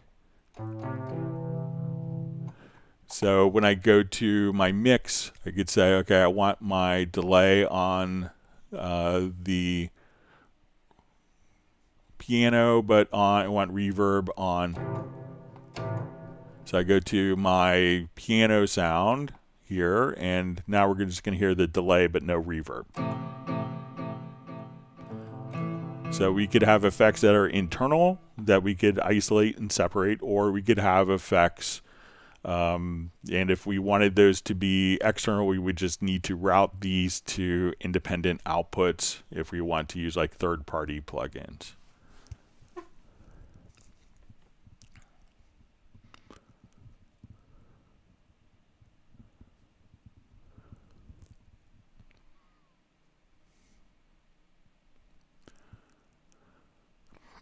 Okay, so FlyV's question is, what's the best way to change the time signature within a hip-hop song? My guess is slow down hi-hats, but go from 4/4 to what and how. So let's say if we were doing kind of, so a lot of times you may not, a lot of hip-hop songs are going to be in 4/4 and don't change time signatures. But you may run into situations where maybe you want, to change kind of the feel overall.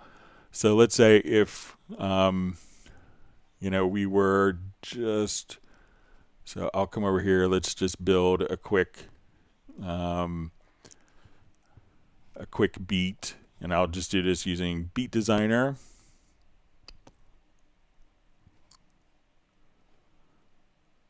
Okay, or we could do it inside of, but I'll just come here and let's say if I wanted to make a beat.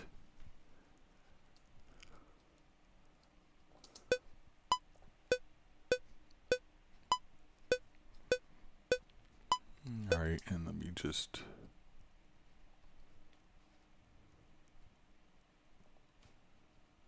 I'll just start from scratch.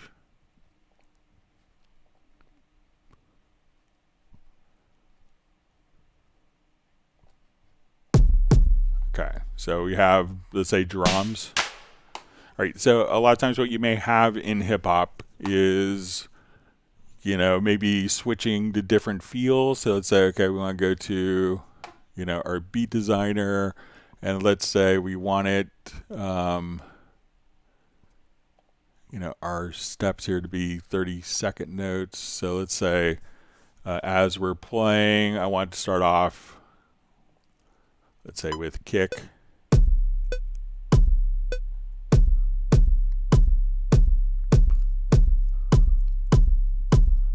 All right, and let's just change my steps here to 30-second notes. All right, so now if we want to come here,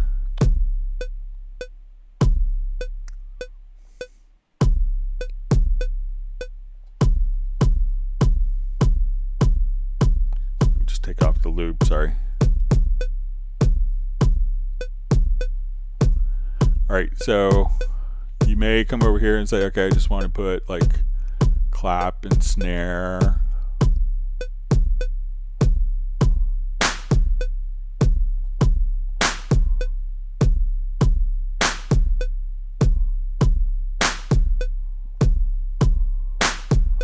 So, and let's say you want to do like hi-hat closed here.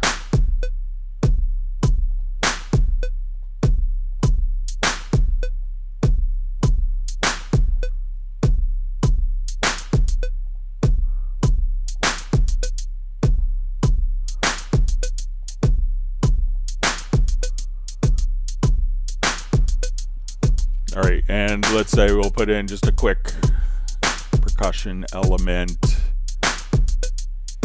here.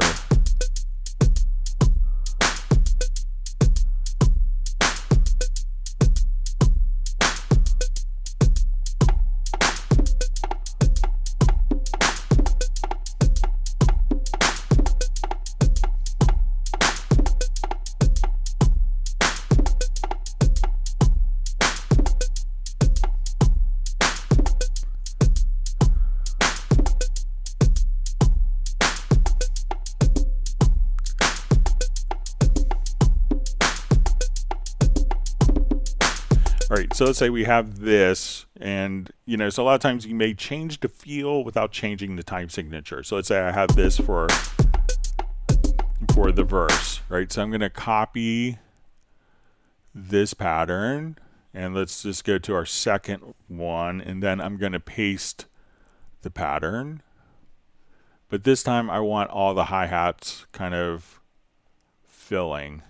So, and I'm going to just adjust the velocity down, let's say on every other hi-hat a bit. So while this is going to be the same time signature, we could have it have almost more of like a halftime feel.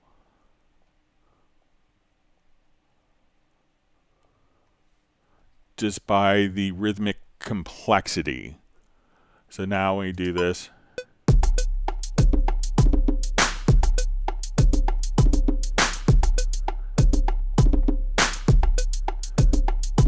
you know, that we could just come over here and just say,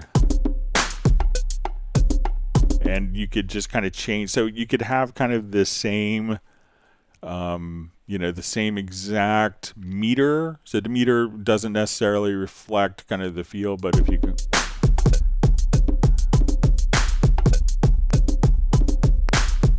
that could feel faster than.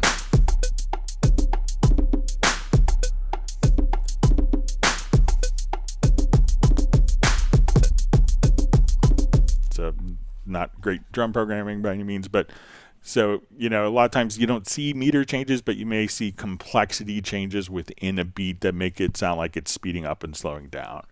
So let me know if that's helpful for you.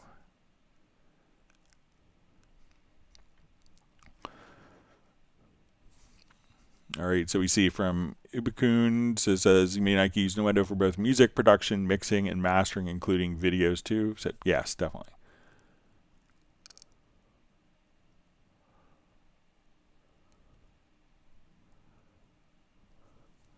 All right, so we see 808 King. It says, hi, Greg, I'm Mac Ventura. When loading RX11 Spectral Editor ARA, it's not available for this host.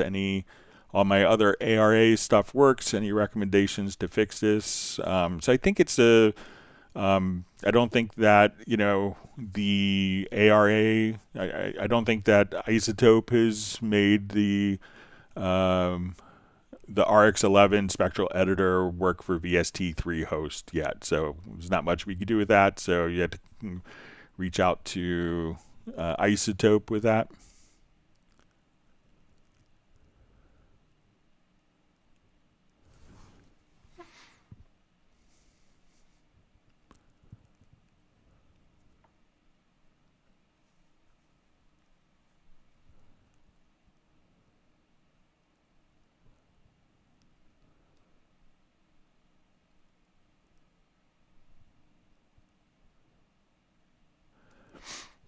All right, so we see HSP products. Hi, Greg. I want to know the best way to reproduce a rhythm in Cubase. I have Spectral Layers Pro, so I can extract the rhythm from any song and try to reproduce it, but I want to know what you suggest.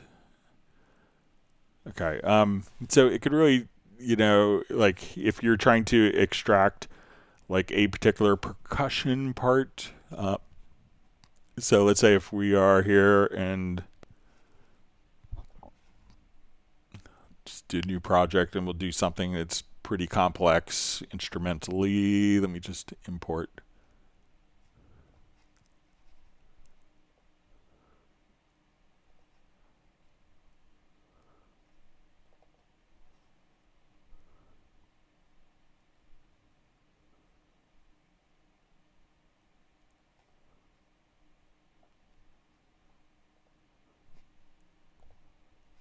All right, so let's say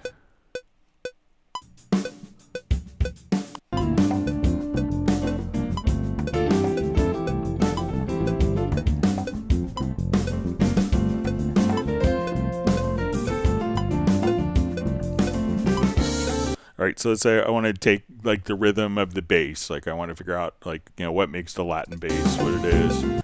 So I'll take a small section of this so we don't have to wait a long time for processing.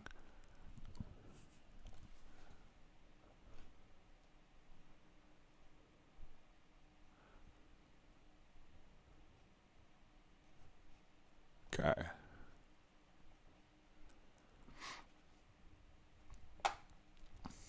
Okay, so let's say if we want to get a particular instrument, a rhythm extraction. So a lot of times what you can do, is just all together. If it's going to be, if it's not extracting a particular element, you wouldn't necessarily need to use Spectral Layers, but you could come over here to the hit points.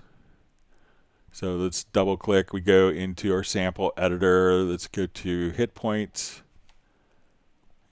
And we could adjust kind of our musical hit points here.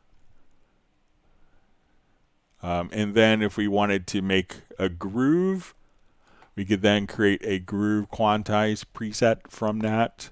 But if I wanted to take like maybe just the bass out, I will come over here. Let's load up our Spectral Layers.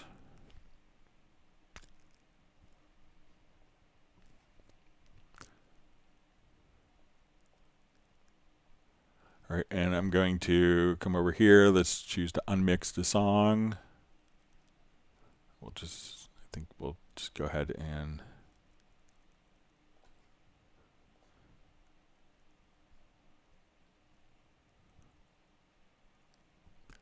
so do just a small section of that.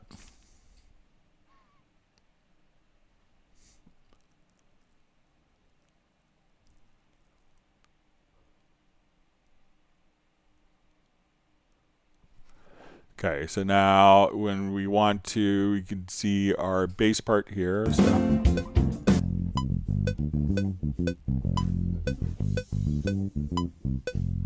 So I could drag this bass part over to my project. And now at this point, if we wanted to extract the rhythms of it, you know, we could go directly into Very Audio. So I'm going to, again, we'll bounce this selection, place the events. And when I go into my sample editor, we could come here to find the hit points for the rhythm.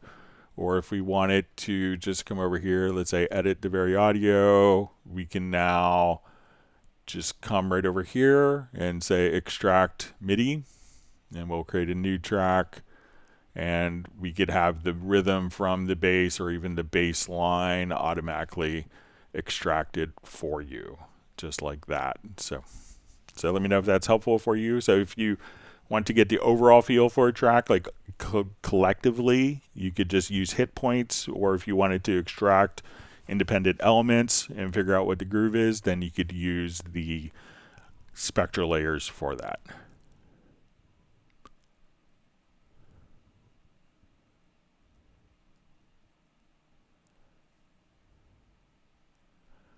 All right, so you see link 1111 says, when did Cubase allow video and audio feed? I'm about 15 years behind due to hardship period. When did Cubase become Nuendo? So, you know, the two code bases merged in 2001, but, you know, Cubase has had video support since, well, you know, we're in version 13, so maybe 4 or 5 versions before that. So Cubase had video support 25 years or so.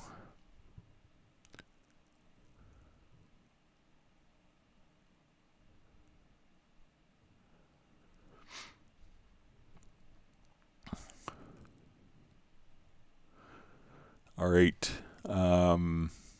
We have from PK, says, how do you route any VST drum to record to multi-track in Cubase? All right, so let's take a look.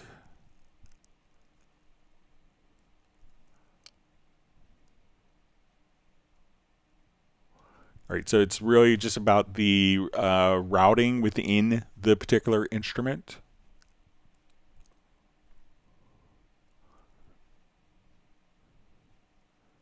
So let's say I have this particular drum sound playing here. Let me just.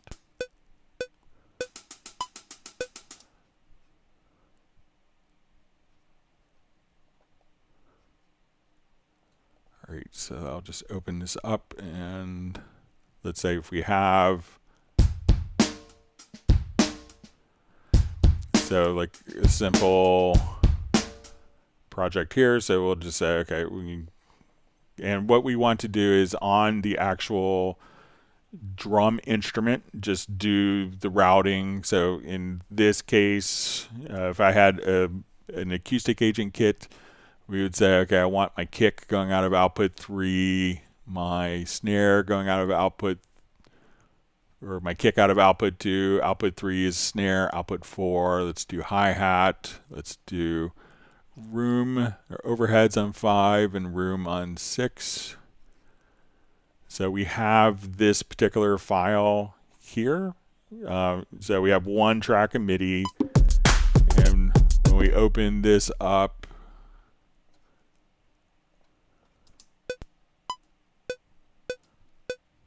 and let me just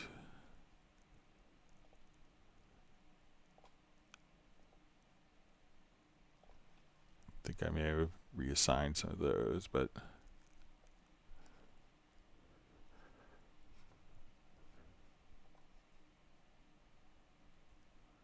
I'll just choose no drum map.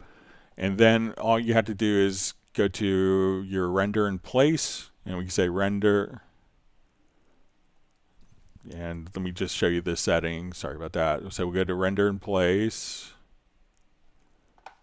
And then you want to just choose channel settings. And then when you render then each of the tracks will be rendered as independent files. So we listen to our kicks, snares, overheads, room mics. So everything's automatically broken out. So make sure that you're doing the routing from within the instrument. If your instrument has multi-out support, so Groove Agent has 32 stereo outs. Most drum instruments will have multiple outputs for individual processing. Then once that's done, you get render in place, and each of the tracks will automatically be rendered separately.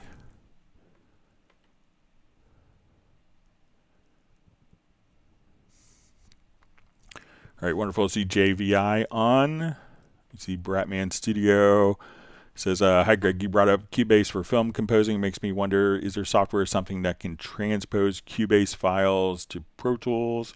So nothing that is directly in there, but I think Cubase is used way more for for film composition. Some people may be mixing films more in Pro Tools, but the creative process is and the composition is going on. And if you wanted to, you could choose to export, AAF files from Cubase. It's not going to include MIDI, but the easiest way to make sure that everything is going to work is when you go to your export audio mix down, that you could just, come right over here and make stems for all of your different elements. So you could take all of your instrument tracks, all your audio tracks, and make stems, So here we just kind of made the batch, you could do batch stem creation for different file formats, different bit depth, sample rates as needed, different combinations. So you may need different stems for film or for the game or for the orchestrator.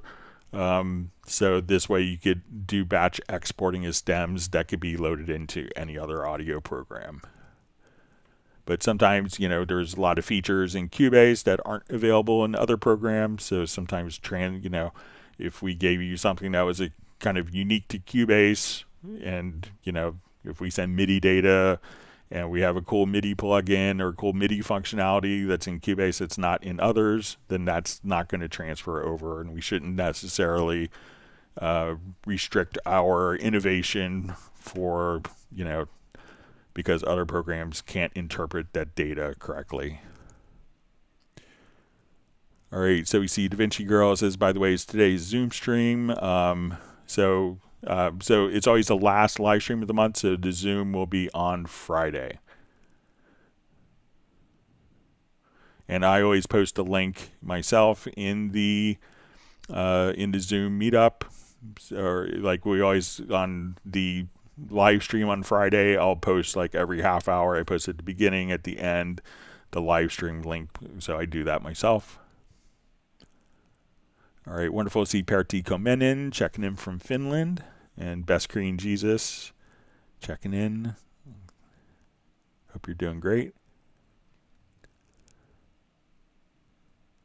I would say Best Green Jesus is from San Diego, but last time I think he mentioned he was in Las Vegas. So.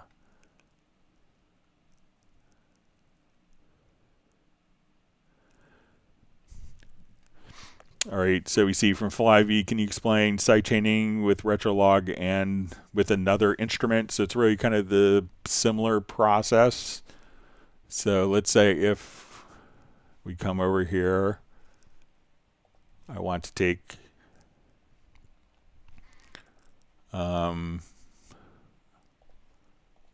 let's add an instrument here. Let's make it a pad shop.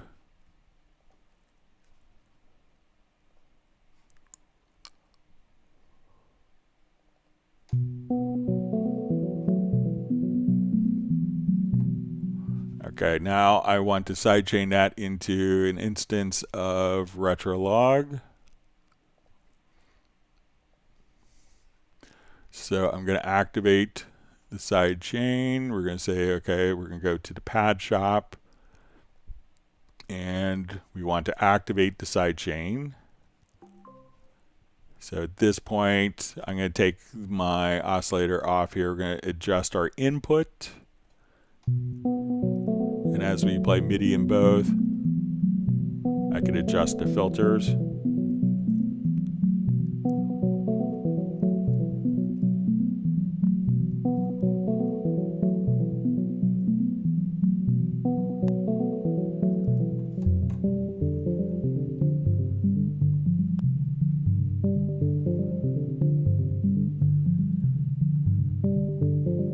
And let's say, okay, we want my mod wheel to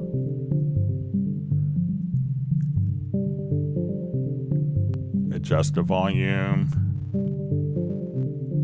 So we could set up kind of different modulation.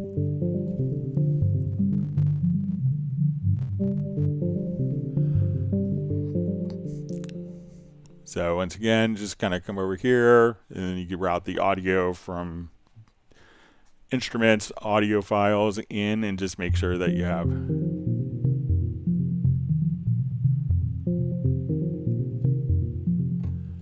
then you could do all the processing just like we showed earlier with the drum sound.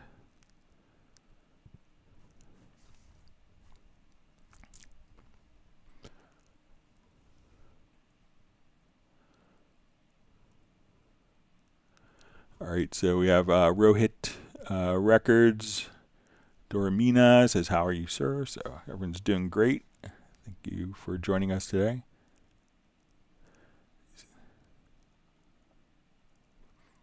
All right, wonderful to see Cedric from India.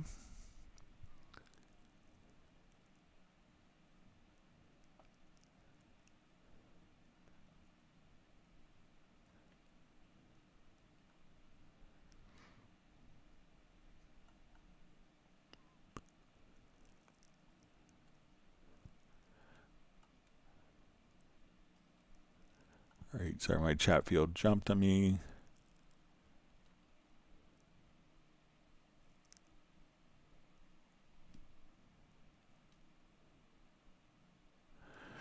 All right, so Donnie asks, how do you nudge a velocity pattern in the piano roll? For example, a 2-bar loop with MIDI notes with various velocity for each note, and want to nudge the velocity to grid without nudging the MIDI notes. So, you know, when we look at a MIDI note message, you know, the velocity can't exist without a MIDI note itself. So the velocity is part of a MIDI note, so we can't necessarily move the, you know, so they're intrinsically linked between the two of them. So let me just enlarge this part here. So, you know, we can't, so if you want to adjust the velocity, so the velocity is always part of the MIDI note message. So you have the pitch, the velocity, the down velocity, the up velocity of every single MIDI note. So if you want to move that independently, that's always going to be tied directly to the particular note. But let me just make sure I'm...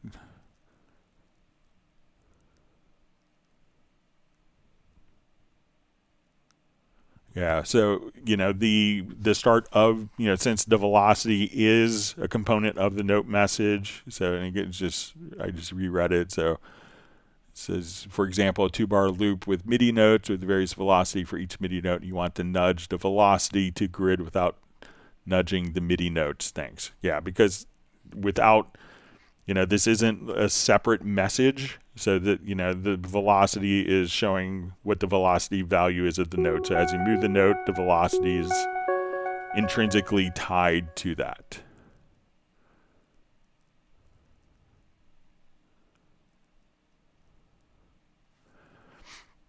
All right, so Link 1111 asks, okay, so how about this question for you? Once a recording is final, which software offers mastering tools, or is there a feature now in software, in the software room, we can import a final score to master it in Cubase or Nuendo? So while there's a lot of people that will master inside of Cubase or Nuendo, but kind of a purpose-built tool for mastering is going to be Wavelab, which is a Steinberg solution. So, you know, for me and for a lot of composers, you know, one of my composer friends, it's like his great little secret that he does is, when he is doing stuff for, submitting cues, and he's competing, or his library music is he runs it through Wavelab and does the mastering, and he has it dialed in for like what the TV and film music supervisors are looking for, and they don't have to do any work. But if you are coming over here, so Wavelab is, it's not mimicking the paradigm of a traditional recording studio with a mixer. It's just kind of a straight audio editor. So if you wanted to come over here and do all of your mastering, so if you want to see different metering, different analysis, different meters,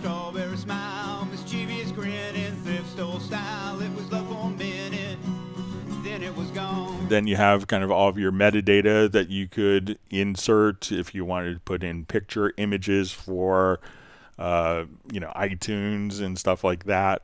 All of that is available, but now we can come over here and all of your ISRC codes, you could come over here, and if you wanted to do kind of more surgical processing, you have full audio montage if you were doing like album assembly, so whether it's for CD preparation, CD, DVD A burning, if you wanted to have all of your processing, Wavelab is like a phenomenal delivery tool.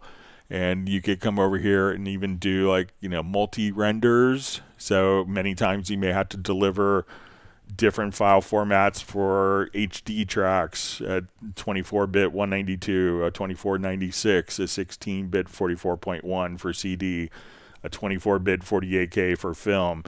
You could have all those formats defined and say multi-render, and it will automatically take your project and render it out to multiple tracks. So for a final mastering and delivery solution, Wavelab is a hard tool to beat. And you could have that intrinsically integrated directly with Cubase as well.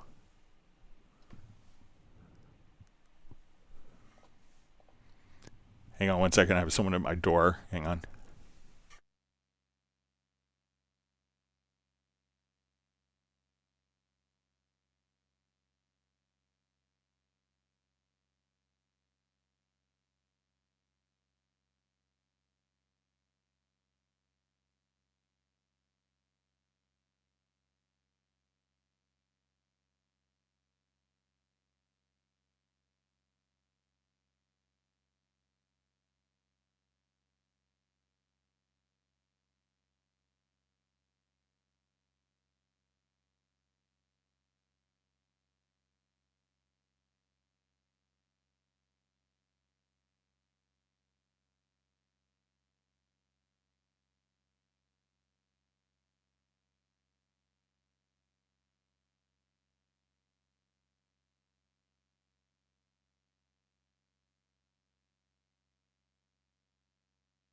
All right, sorry about that. So,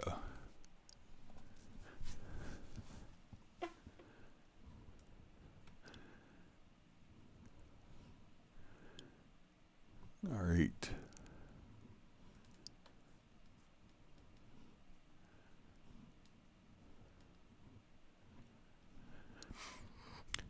All right, so we see link 1111 says, cool, is not where until now did Steinberg purchase Native Instruments. So no, we haven't purchased Native Instruments. And Steinberg's owned by Yamaha, so if anyone purchased them, it would probably be Yamaha.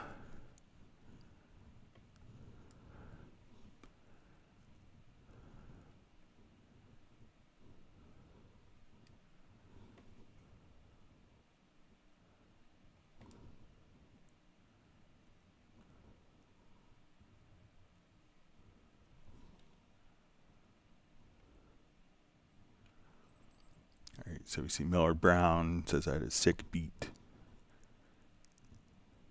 I think that was cool beats that I guess I could replicate it by watching my live stream.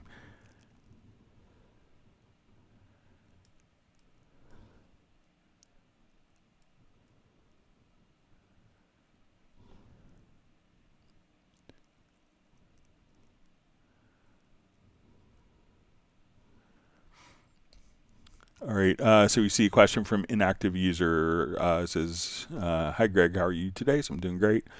It says, "How can I rename an audio clip without my Cubase?" Shows the next time when I start the project, it couldn't find that file because I renamed it through the info line. All right, so let's take a look. Let's come over here to new project.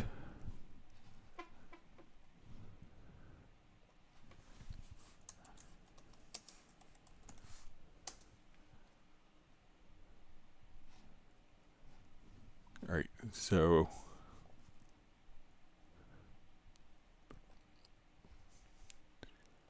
okay, so we're gonna add an audio track here.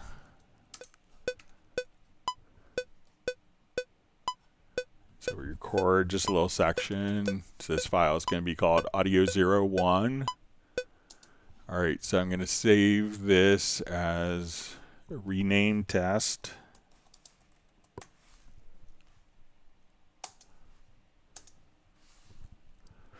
Okay, so we go to our pool window, control or command plus the letter P. We see audio 0101. So I'm going to take this and rename the file to inactive user,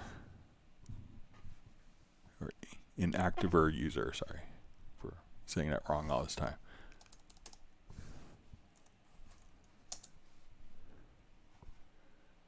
Okay, so we'll look in our pool window. All right, so we have inactiver user. Let's save this project. I'm going to close the project.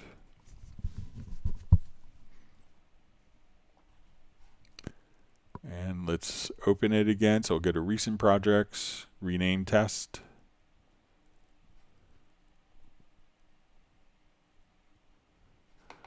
So I didn't get any messages. So let's look at our pool window. You can see that the file is called inactive user, inactiver user. That's the name of the file. So if you get kind of missing files messages, go into the pool and see if they're in the trash. And you could also go to your media menu and choose to empty trash and see if that takes care of it for you. But it doesn't seem like renaming the file from the info line causes the files to show up as missing afterwards. But let me know if I did something differently than you did. All right, question: how can I turn off audio clip names so they don't show up anymore? Upper left-hand corner of the audio clip event. So I guess like right here where we see audio 01 underscore 01. So I think if we come over here to preferences, maybe event display, show event names. Let's try unchecking that. Hit OK, and now we don't see the name. So again, come over here to your preferences or settings if you're on later Mac OS versions, to event display to show event names, hit apply, and then that should hide those particular names from you.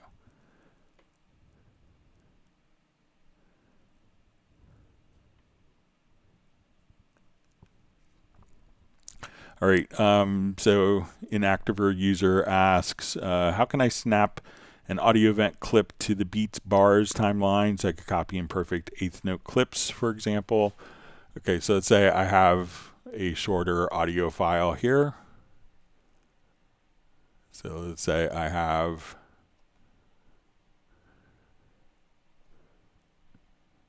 something like this. So I'm going to make sure that I have snap turned on, and snap will allow us to immediately snap to our grid. And here for the grid, I'm going to choose use quantize, and I'm going to say eighth notes. So now I could only snap this to eighth notes. So, and let's say if I have this, but it's not perfectly lasting an eighth note on the grid, what we could do is I'm going to just come over here to the grid, and I'm going to select an eighth note with the range tool. Okay, so I'm not selecting the event, I'm selecting an eighth note range.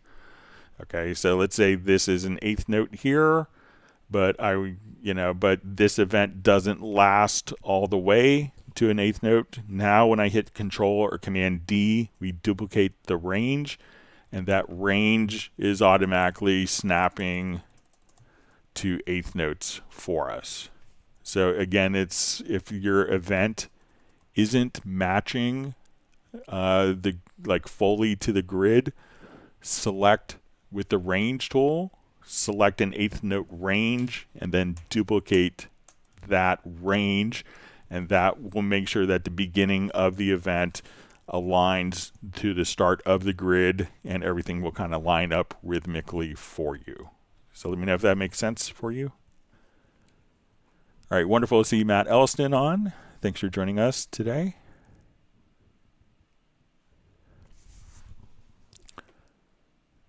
See Terry Gray, who does a lot of post-production in TV, audio, says I use Spectral Layers daily. It's an incredible program, so it is pretty mind-boggling.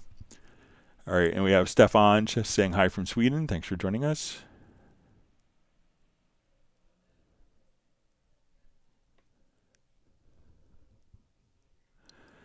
All right, so we see from link 1111, so that I have this correct, software can allow random users to take a Prince song like a Little Red Corvette and pull each recorded section and make it our own now.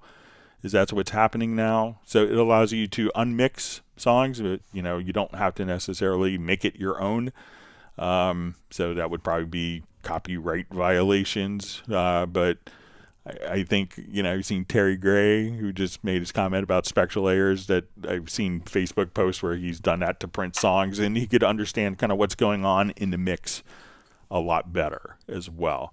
So, just because you have the ability to do it, doesn't mean that people necessarily will always, build a new song based on what someone else did or what has been extracted.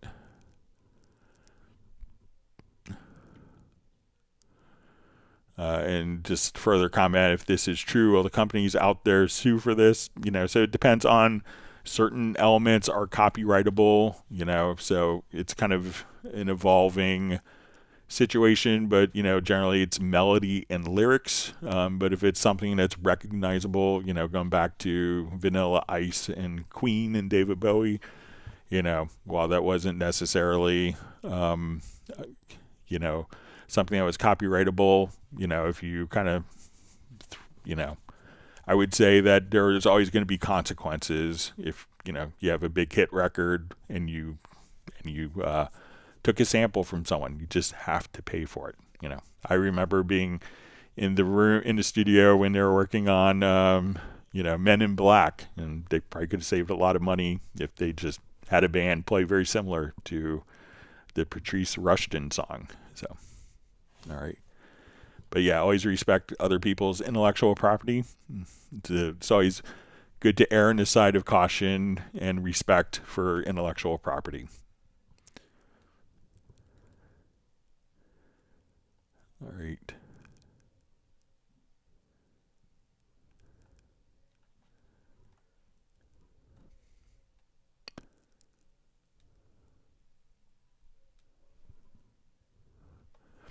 All right, so we see link 1111. Greg, can you please speak to this regarding ripping off artists' career recordings that's protected by industry companies, please? Are there codes in software to prevent this from happening? So no, it's not. There's no codes in that I'm aware of that's preventing it from happening. But it's like I tell people often. It's like you have a hammer. You could build a beautiful house with it, or you could put a big hole in the wall. It's what you do. But, I always I have tremendous respect for intellectual property and creative property that people have done. But, don't assume that everyone is ripping off other artists. It's also assuming that, maybe I've been in situations where the artist doesn't have the multi-track recordings of their own songs and no one knows where they are. And they want to be able to extract and remix. That happens a lot. I could tell you, Steely Dan, it's happened to where they can't find the multi-tracks. David Bowie can't find multi-tracks for projects. So having technology, if you look at the last Beatles recording, they didn't have the technology when they did the first batch of recordings in, was it 95 or 96, to do the latest one. So while it could be used for nefarious purposes, there's so many wonderful uses and purposes for the tools as well. So, but if you don't want to rip off other people's music, just don't do it. And but have tremendous respect for what people create, because it takes a lot of time and a lot of effort, a lot of knowledge, and a lot of money to do. So, all right, so we see Best Green Jesus says Vegas was way too much fun. He's back to the San Diego grind. All right, didn't know if you relocated or not. See Bratman Studio says Cubase on a 1040 ST. Those are the days. Whole song on a 1.44 megabyte floppy. So yeah. I remember I had a whole album on a 1.44 megabyte floppy with just MIDI data. So, all right. So we see Cubase X just saying howdy, Greg. So thanks for joining us. Great to see you on.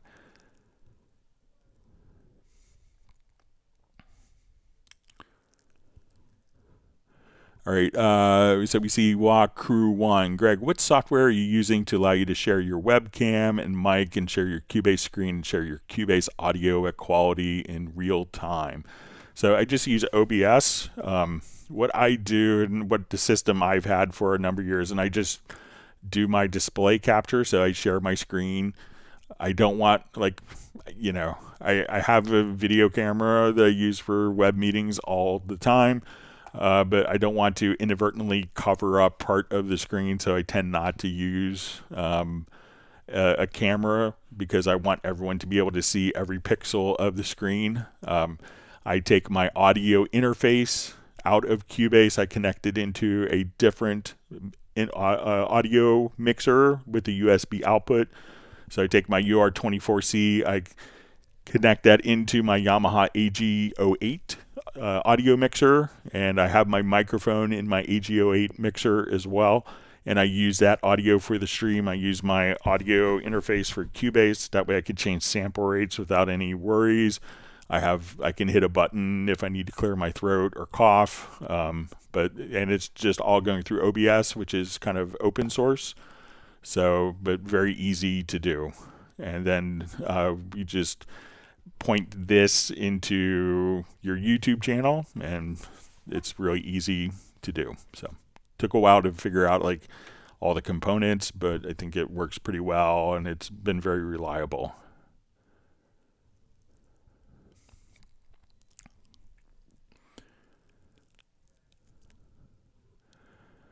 Okay, so Trolls Sanjerny, can we make separate instrument stems from full song mixes in Cubase? So yeah, I'll just show you quickly. With Cubase, you have Spectral Layers 1 that will allow you to extract the voice from tracks. If you wanted to do more of the separate instruments, we could come over and use Spectral Layers Pro. So I think I have a project that's pre-unmixed for us.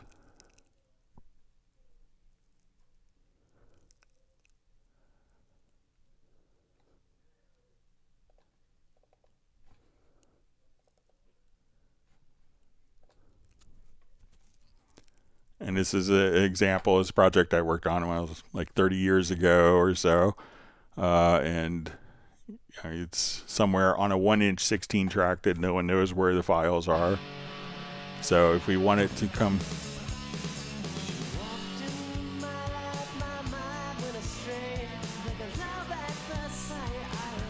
and if I wanted, the singer passed away a couple years ago, and if I wanted to come over here, if I wanted Brian's voice to be louder now,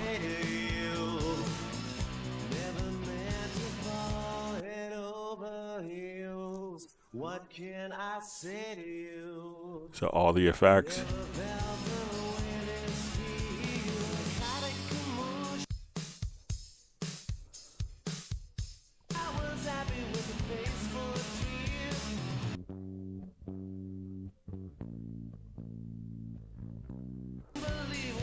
So here I could, you know, almost just from the 2-track mix using Spectral Layers Pro, we could have, and I could just remix different elements as I see fit or edit them.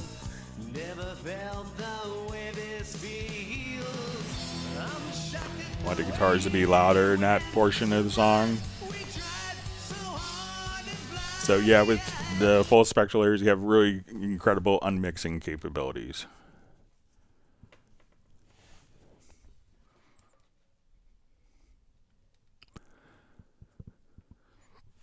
All right. So Aggressive asks, how can I time stretch the recorded MIDI at the grid? All right. So let's take a look.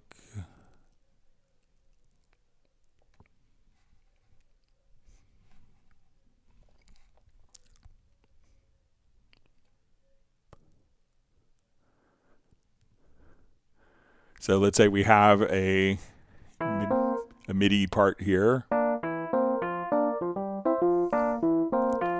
right, so there's going to be several different modes that we have for our object selection tool. So we have normal sizing. So if let's make this larger, so easier to see.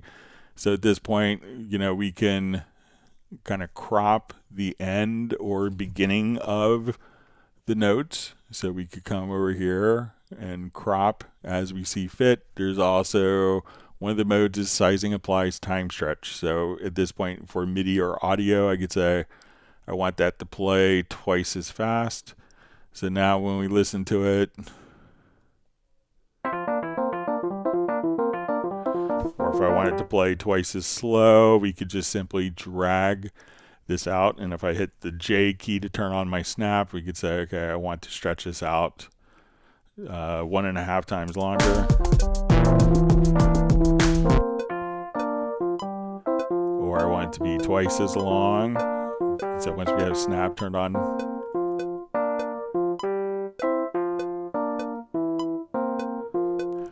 so we could just come over here and place these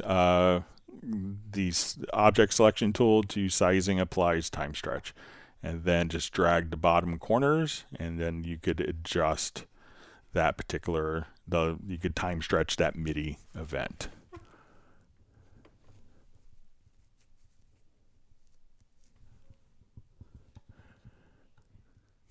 All right, great to see George Nowick on.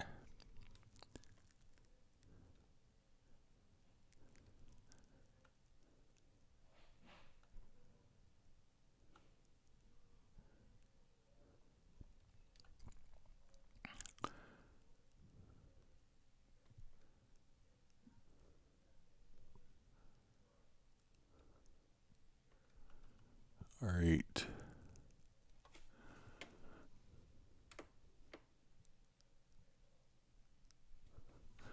All right, so we see link 1111. So artists today could take a Tiny Tim song, do a different version using original Tiptoe Through the Tulips and not get sued. What's going on? Will software companies get sued? So I think if you did that and you didn't get permission from the copyright owner of Tiptoe Through the Tulips, you know, that owner would, you know, so just because you have the ability to do it doesn't mean that you could monetize it from it, because you don't own the copyright.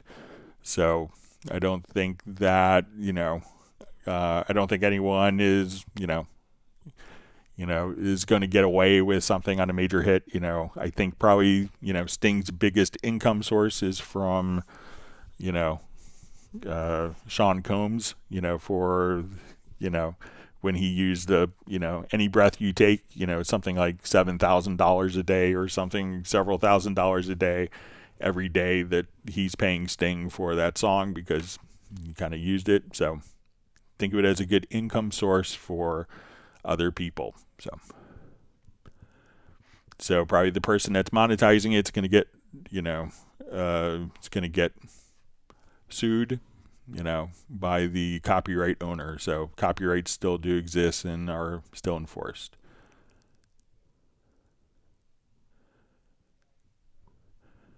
All right, so you see from Daniela, says, thanks, Greg, for the COVID mask tip. I'll report in DaVinci for him. They made a brief setup, and he has to buy Nuendo to do a specific paint job for the masks. Yes, I think it would work really well. See, and George is just mentioning, as a trivia note, Weird Al is licensed to rights to parody every song he's parodied. 0 lawsuits. And it's also the copyright owner gets paid every time the parody song gets sold or gets played on the radio. So it's an income stream. Some of my friends have made their most money from getting sampled. So, all right, so Link 1111 says, thanks, Greg and Jazz Dude, for your help with this live stream. Repost later. So all of the live streams are available to watch. There's more than 400. So if you go to youtube.com/Cubase and click in the live area, you'll see this live stream with all of the others and with timestamps for every topic that's been covered.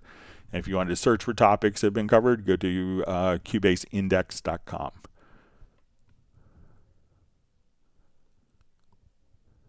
All right, so we see Peter Thomas just saying, I'm off. Thanks a lot for this interesting tutorial. Thanks for joining us. All right, wonderful to see Daniel back on from Croatia. Thanks for joining us. All right, so George is saying, hey, Greg, I like to listen while driving for the day job. Can't always comment until I hit a red light. So just drive safely. That's the most important thing. But always great to have you on, George. It's so wonderful to see you on after all this time. Used to come to clinics in Bellevue, Washington. All right, so let's jump over to, we had a bunch of questions sent in, so let's get to some of those. Thanks for all the wonderful questions that people have sent in. All right, so we asked, last time we were asked about how to do like a mod wheel for an LFO in the sampler track. So let's jump over to that.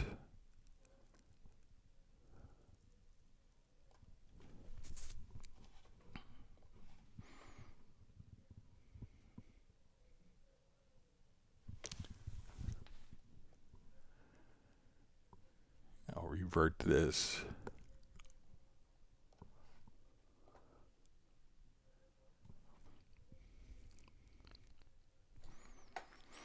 Okay, so let's say we have a sampler track going on here. All right, so let's go to our sampler control. Okay, so what we want to do is, let's say we want to do something obvious like our volume. So we'll come over here and we'll assign this to LFO1. We're going to click on our modulation. Now, I may not want to hear that every single time I hit a particular note. So if we wanted to change the frequency. So now what we could do is just kind of come over here, and now as we click on just to the right of the MW, that's our mod wheel. So as I play a note and I move this,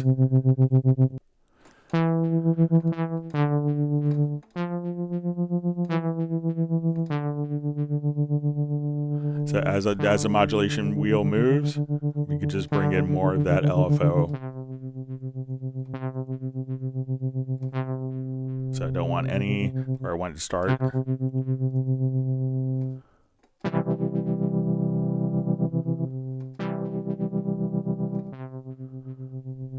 So again, whatever your LFO is going to be, whether it's going to be for a filter, you could just now come right over here and just say, okay, we want to.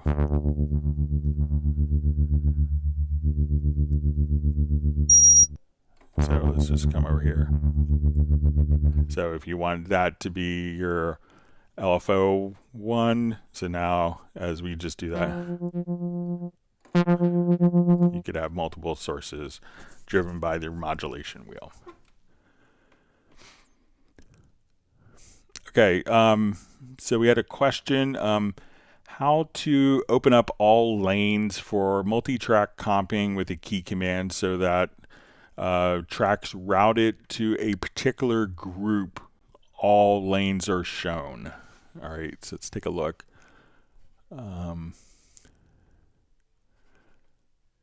Okay, so a lot of times, let's say if we've done like a multi-track recording here, and we open up lanes. So let's say this was all different drum takes.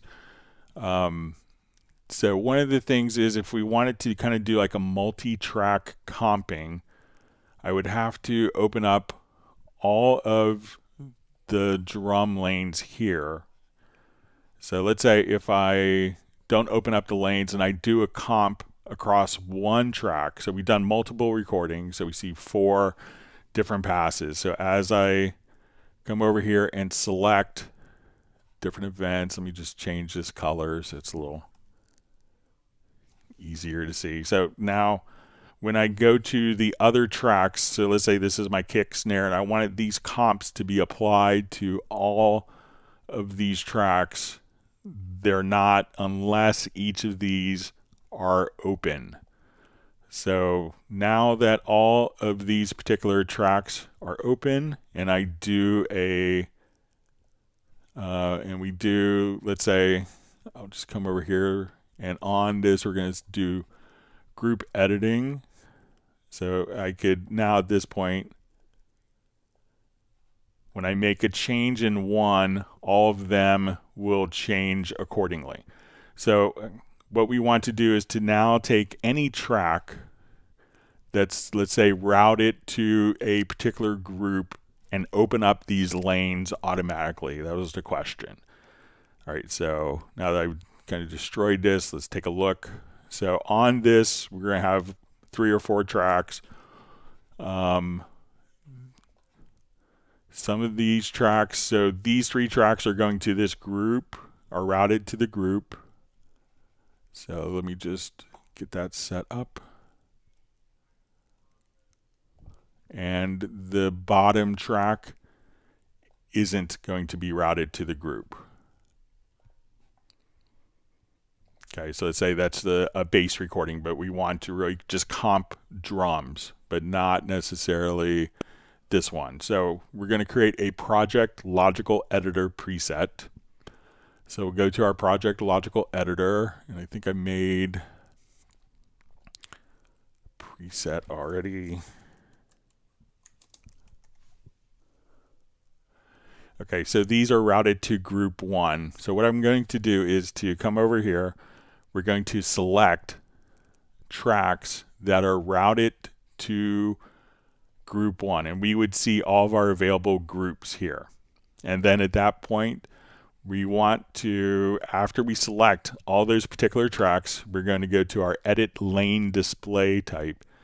And then, so this should automatically open up the lanes for all tracks that are routed to the particular group.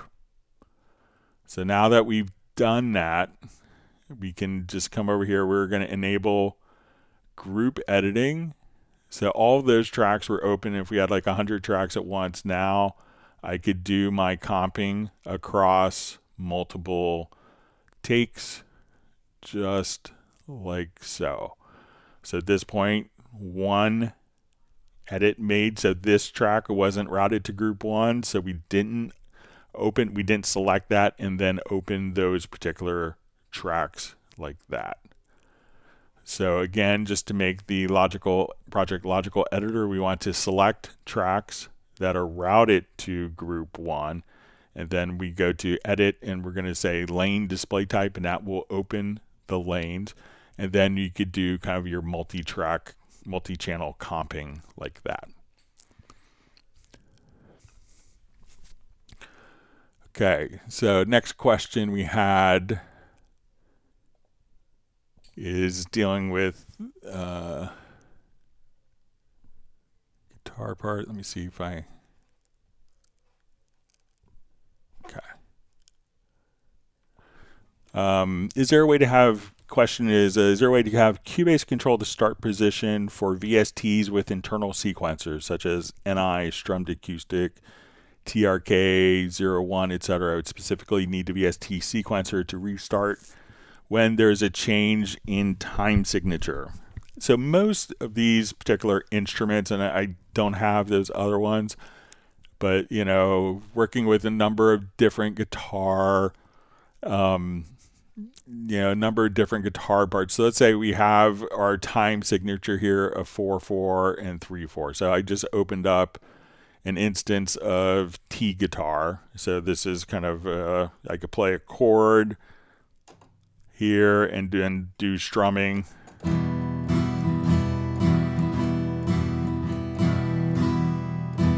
And where I could play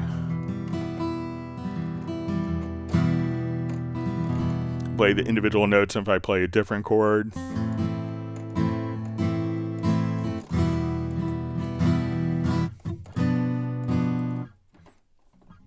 Sorry, my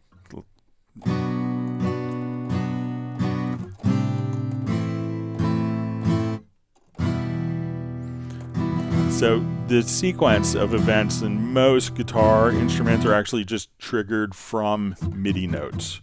So the MIDI note is starting exactly where. And I realize this could be different for the NI strummed acoustic, but most of them will just kind of be triggered from MIDI notes. So let's say in this example, I have 2 measures of 4/4, 2 measures of 3/4, 2 measures of 4/4, 2 measures of 3/4, and then go back to 4/4. So when I look at my MIDI part here, and we'll look at this, we'll get to the global tracks and show our signature track at the top here. So I've just kind of sequenced these particular parts. So these are the chords, and then these are the strumming patterns. And then I kind of arpeggiated the chords here. So let's say if we just start playing right here.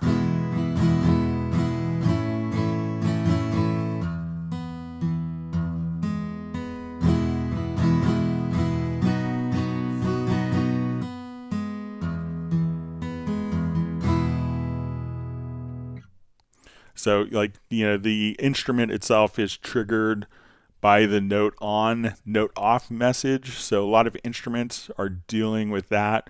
Some instruments, if external instruments would often, if you had different tempo changes, different meter changes, could respond via MIDI clock.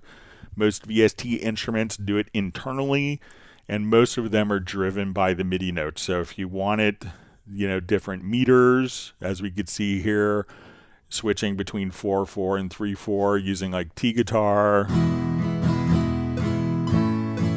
now to 3/4.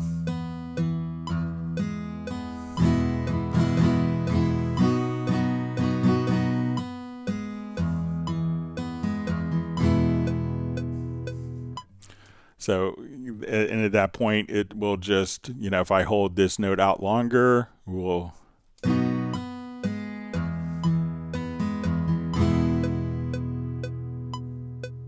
So it's really kind of based upon where the MIDI note length is really kind of driving if it's working within the different meters. So, but let me know if maybe someone else has an NI strum guitar, if they could let us know in the comments if it is handled differently. I think most of them, and this is all kind of starting way back when in like 2002, 2003 from Steinberg's virtual guitarist to really kind of set the whole paradigm for this. Okay.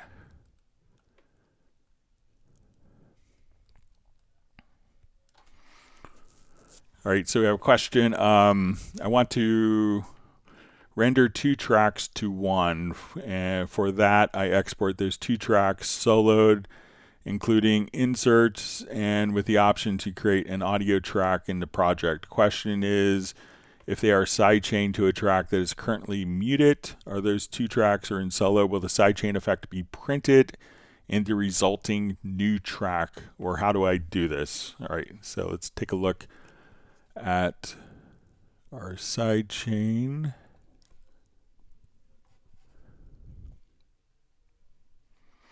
Okay, so let's say we have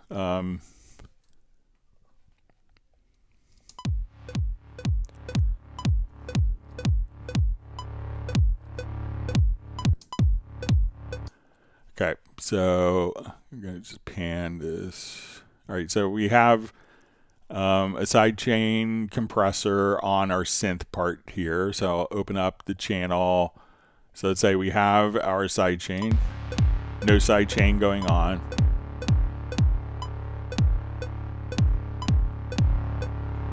So with the sidechain, as we play this, the compressor is kicked in every time. The compressor on this track is kicked in every time that the drum comes in, right? So pretty typical. So now if we wanted to render those, and let's say if I had a different sound here also, let me just try to find.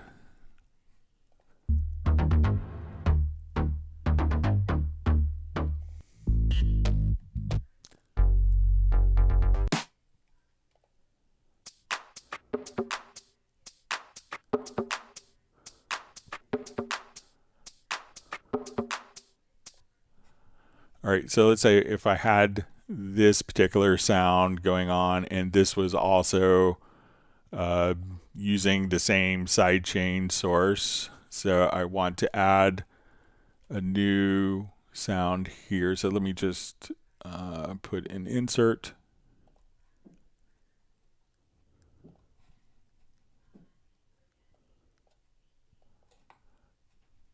We'll activate our sidechain from same source.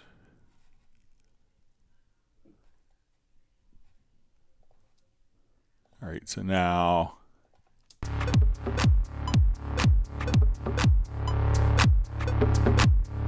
right, so the kick is acting as a sidechain for both of these.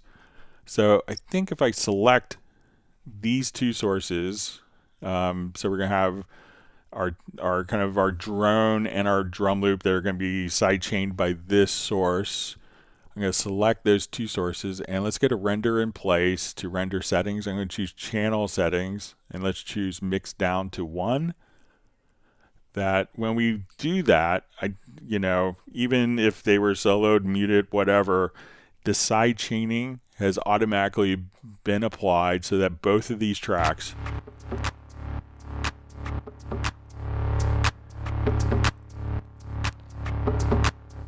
are the result of this side chaining going on directly there. So we mix down these two files with the result of the sidechain without this having to be on. So when you do an export audio mix down, it was really complicated to do. I think it was introduced in Cubase 12 that the sidechain information is automatically rendered into the file, or when we do our different render in place, that's automatically included as well.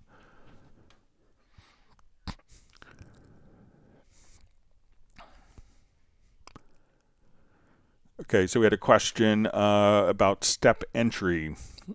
Greg, is there a way to make MIDI input in MIDI editor stay in a note and not go to the next one after hitting a key, or to set a range so that I reach that range's end, it positions the first note of the range again? All right. So, in 13, there's a number of different options that were implemented for step entry. So let's come over here. All right, so I'm just going to activate step entry. And then once we do that, we see this blue line, and I'll just kind of blow this up. So we'll say, okay, here's our blue line. And so when we want to do step entry, it's going to be based on the quantized value. So I'm going to hit my MIDI note. And now we can see that it's put a eighth note in. So let's say I want this to be quarter note instead. So I'm going to come over and say, let's put in quarter notes. And as soon as I let go, that's when the note is actually written into the file. So now if I hit the second note, if I wanted to change the rhythm, what I would do is just hit the right arrow key. and then I could have, and if we wanted to at this point put a rest in, we could just use the left and right arrow keys to put rest in. So if I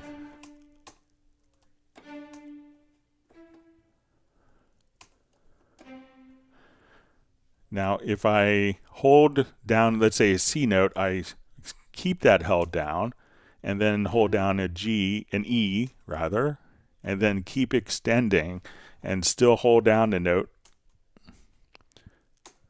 We could also just do step entry like that. Now, if I wanted to put notes in again, I could just say, and just navigate wherever we want to, just doing this. So once we kind of have a, a rhythm set up, we could easily change it. If you want to change your quantize value, you want to put rest in, you want to not commit to the length of the note until you actually put it in, we can just do step entry like that. So you can, so I think that would help with kind of what you wanted to do with that. So if you don't want to go to the next note,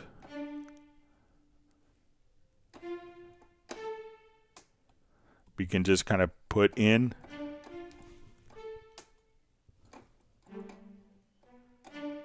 And if you say, oh, I played a clunker note, you can just hit undo and it will go back directly to where you were. And now I want to hold this note out for 2 beats. So you can have a lot of flexibility with changing and undoing and, putting in different rhythmic values pretty easily. So let me know if that makes sense.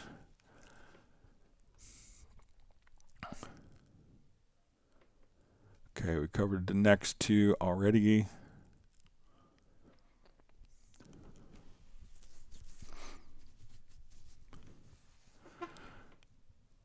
All right, so we see question. Hello, I have a drum set ready and mic'd all the time in my home studio. I often get in a situation that I work on a project and in the middle of a session, let's say a new demo track with keys, vocals, and bars, I want to record live drums. What is the quickest and most proficient way to proceed? I usually import drum tracks with corresponding group tracks, effects tracks, plugins, panning, etc. from a different session. Unfortunately, this does not import the proper routing, so I have to set the routing manually on all of the audio tracks. Thank you for answering my question. So if you have everything that's kind of set up, and a lot of times people will have like a studio drum set. So let's say I am here, we'll do a new project.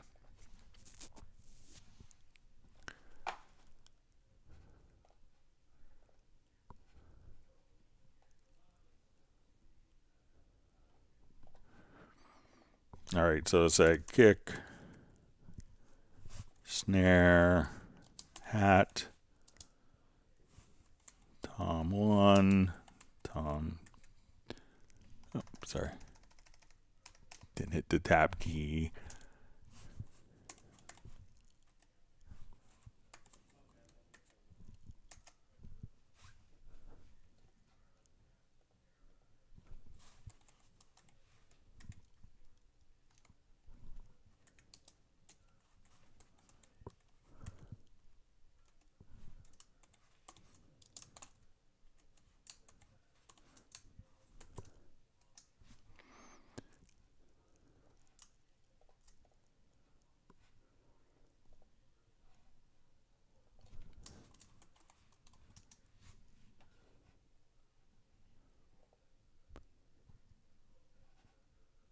Okay, so let's say we have, and I want to adjust my routing.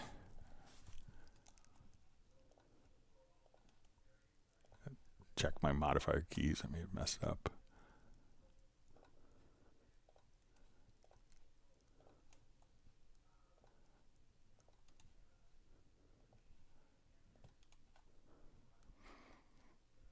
All right, and let's also add an effects channel track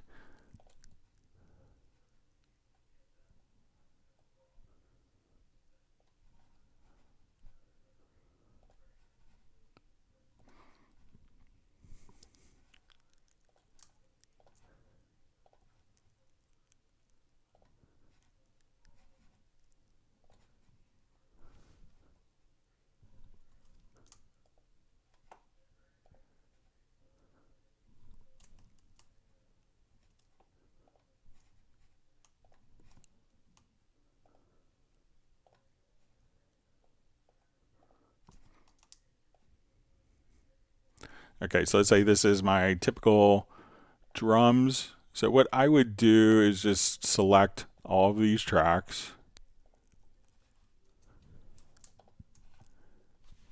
And we could come right over here and we'll say export selected tracks. And we could reference media files. You don't have to. I'm just going to have these blank. All right, and I'm going to say drum kit. Okay, I'm going to save this on my desktop. All right. So let's say I'm in the middle of this project. I want to, okay, now I really want to do my multi-track drum recording. What I would do now is we would import a track archive. So I export selected tracks, and then we go to import our track archive. We go to our desktop. We'll say drum kit. I hit open, select all, hit OK. And now all of my drum kits with their routing. So we come over here to this particular, I can see my kick. I'll activate the project here.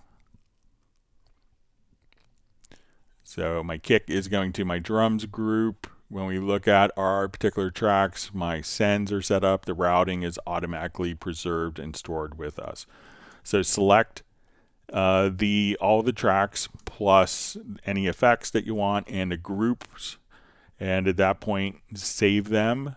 Go to export, and we want to export the selected tracks.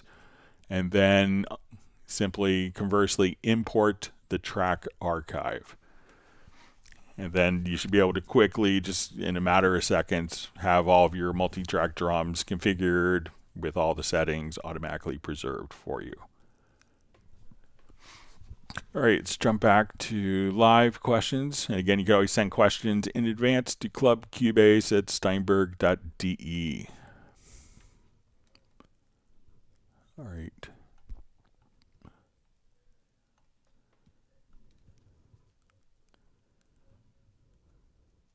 All right, wonderful to see Graham Witcher from Oxford joining us.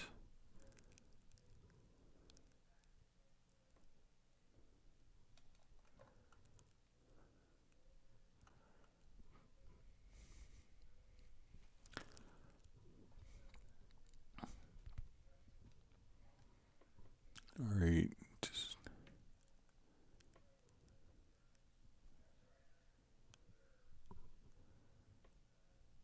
All right, so we see Aggress Steve says, sitting on a dock of a bay in Berlin. Berlin, thanks for sharing the content. I'm new with Cubase 12 Pro, using it for a year now, and have to get better. I'm really happy with that this channel exists. So, well, it's great, and it sounds like a great place to be sitting by the, wish I was in Germany.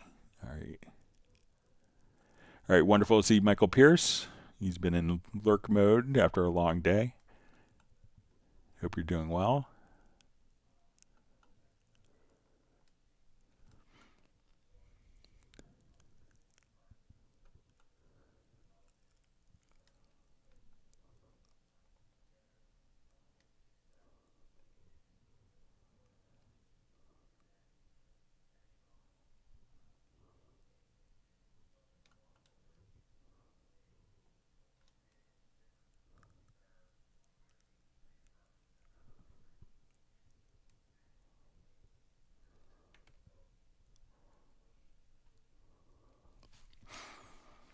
All right, so Val says, I've been using Cubase since I was 14, over 15 years now, and the only thing that bothers me is not being able to parallel any effects on the master bus, but luckily most plugins today have a wet-dry knobs. So, you know, we could think of the master bus is always going to be, you know, like the final output destination. So it's, you know, so we can't necessarily, you know, the very last step of the chain, you know, when you're working with the very, you know, at some point you has to kind of leave the software realm into the hardware, and that's where it does it at the master bus. So we can't necessarily kind of go back and then, you know, if we take the audio from the out of the master bus and combine that with the parallel, then you're creating kind of a feedback loop, which is always bad. And as you're kind of working with different feedback, so we always try to avoid that. So what a lot of people will do is, like in this case, if we wanted to take everything, we see our mix console here. And as we have everything kind of laid out in our mix and we have our master bus here, is just to, if you wanted to just take this and assign, just come over here and add a group channel to the selected channels. And here we could just say, okay, this is going to be kind of our pre-mix bus. And here we could have parallel processing before the master bus sends it out of the converter into your physical monitoring path. So if you want to do that, but as you mentioned, a lot of compression and dynamics processors now will have kind of a wet dry knob, so that you can, if you wanted to do parallel processing right there. So that's a great thing that you wouldn't get in traditional hardware easily. So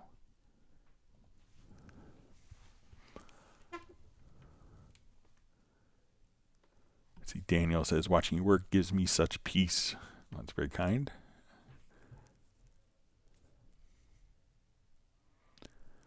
You see, Michael Pierce just says his template now has a bunch of submix options before it hits the master. Very convenient for routing and paralleling stuff before it hits the master. And he says some cool Andrew Sheps options to try.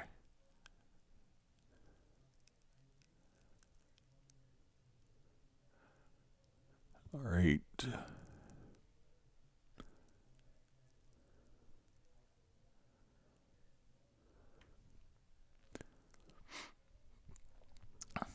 All right, so you see Bratman Studio just says, what is the key command to make my mixer wider or skinnier, left or right, bigger, smaller? I can't remember. Also have mine on a separate screen full time. So if you just make sure that the mixer is the active window, so when you see this white outline, like if you hit the tab key, we can go between different zones. But once the lower zone mixer, just hit G and H, which is the same kind of zoom commands that we would get on the project window. So if we wanted to come over here to our project window, we could now, so if I'm on the project window, we could use G and H here. If we're on the mix console window in the lower zone, G and H also works.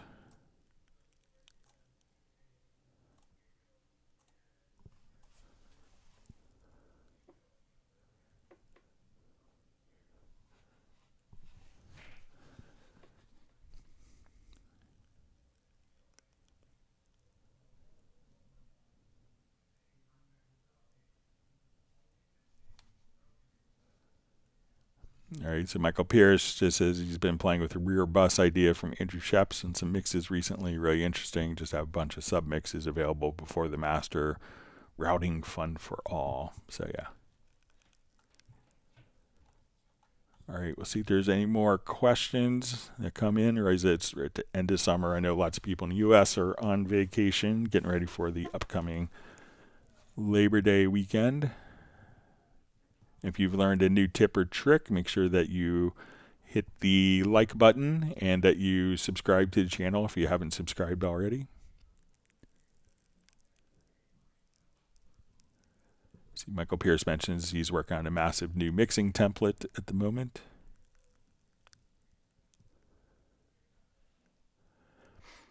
All right, so we see Bratman Studios as I kept trying on Shift or Alt or Command. So yeah, just G and H there on the main project window.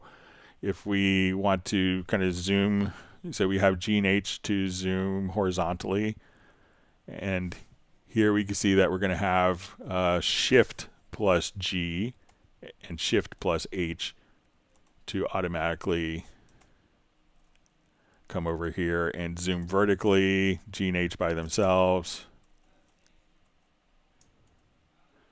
And now we could also just use your mouse scroll wheel. So if you hold down Command or Control plus Shift, we could zoom vertically. If we just hold down Control or Command, we could zoom horizontally using the mouse scroll wheel. So very easy to kind of navigate around. If you want to go up or down, or if you want to just hold down the Shift key by itself, we can navigate left to right as well.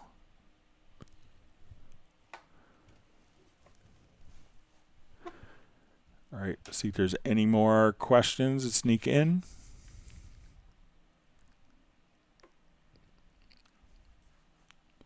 I think we're at the end of questions, at the end of questions that were sent in. I know sometimes there's like a 30-second delay between when I talk to when you guys hear, but we'll give it just a little bit.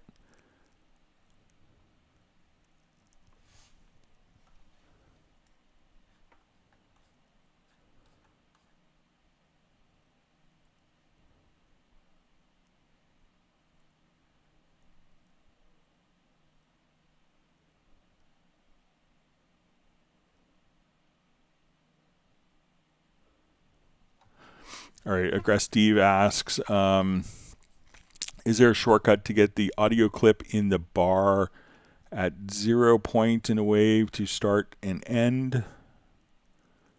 Okay, to get the audio clip in a bar at 0 point at the wave to start and at the end. So I don't think that there's a keyboard shortcut for it, but what you have is the ability...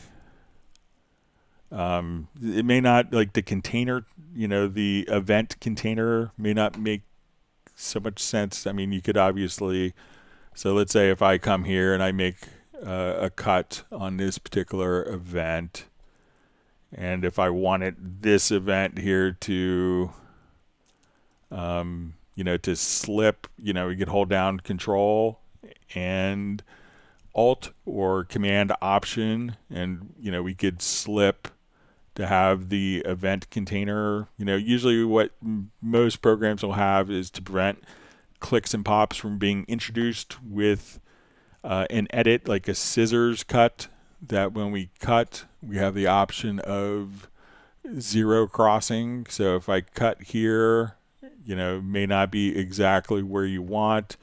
So let's say if I turn this off and I make an edit here in the middle of the waveform and I move this event, that could cause a pop or click.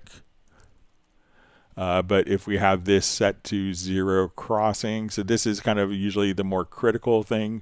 Now I can only make cuts at the zero crossing point in the audio waveform so that we could not impose clicks or pops as we're making edits.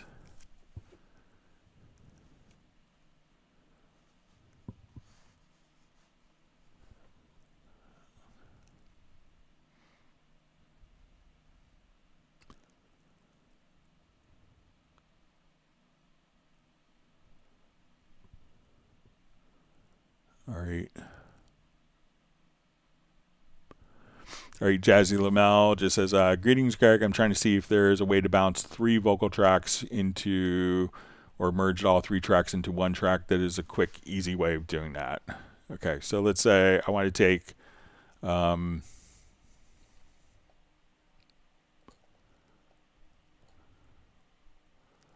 just do all of my drums here for a short bit.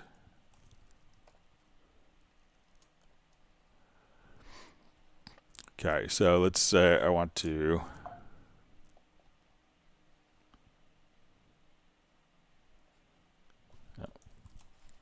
here, I'll just revert because I've destroyed this pretty well.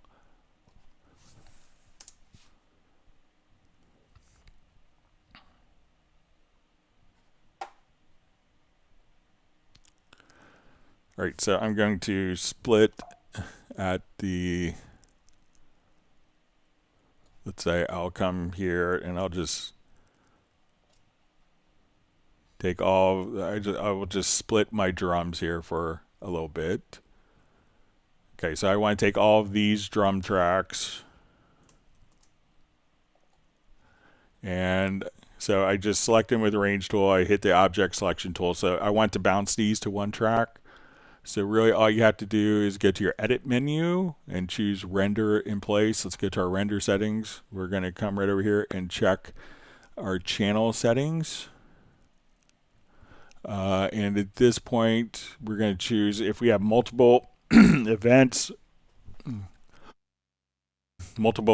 or tracks selected, we have the option to mix down to one audio file. So now I do that, and now all of my drums have been mixed down to a single file. So whether it's 3 vocals and an entire drum kit, just select them, go to your edit, and we'll say render in place, go to render settings, and again, make sure that multiple tracks or multiple events are selected, and then you could give it a name if you want to, but you'll see the option for mix down to one audio file, and then all of those will be kind of quickly, easily submixed. The track is created below the last selected track, and you could name it as you see fit, and just that's pretty fast and easy.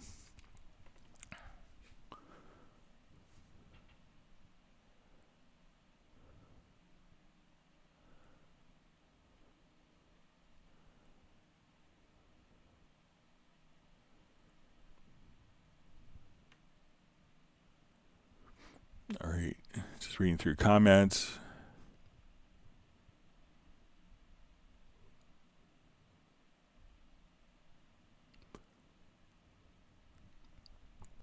All right, wonderful to see John Costigan on. Great to see you on from Kenosha, Wisconsin. We have Dwight Cunningham just checking in from the Bahamas. Always makes me a little envious every time you say that, but I'll have to go to Bahamas and say hi. But I know there's like probably hundreds of little islands.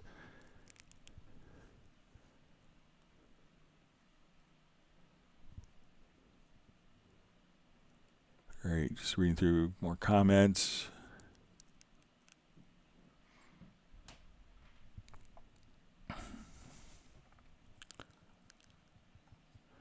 All right, we'll see if there's any more questions that sneak in. If not, we'll wrap up a little bit early. And again, Friday will be the 30th. That's the last live stream of the month. We will have our typical Club Cubase Zoom meetup. So it's a great way to kind of meet other people on the live stream. We'll give the link out in the live stream. Or if you want to email me at clubcubase@steinberg.de, I'd be happy to share the link with you all in advance. So, and it's just a great way. I look forward to it every month. It's always wonderful getting to meet different people on the live streams. So.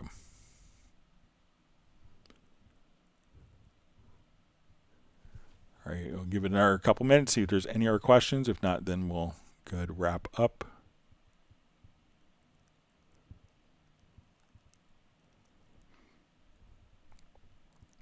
I want to thank everyone for all the great questions and for taking some time to learn more about Steinberg products. There should be some more announcements coming up this week, so pay attention. All right, so we see Daniel just says, miss y'all, hope to catch you on Friday. We're happy to have you back and hope to see you on the Zoom social meetup.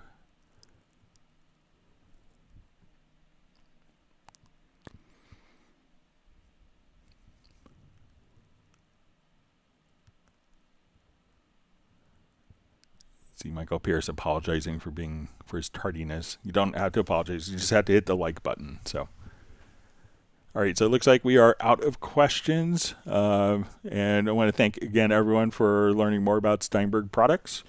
And if you are a Finale user, take advantage of the phenomenal cross grade that's going on. So it's a wonderful opportunity to get into Dorco if you haven't jumped into it. And with that, we will go ahead and wrap up. Thank you very much. And everyone, please stay safe and healthy. And we'll see you back on Friday. And hope to see some wonderful new faces and meet some new people on the Club Cubase Zoom social meetup. Goodbye.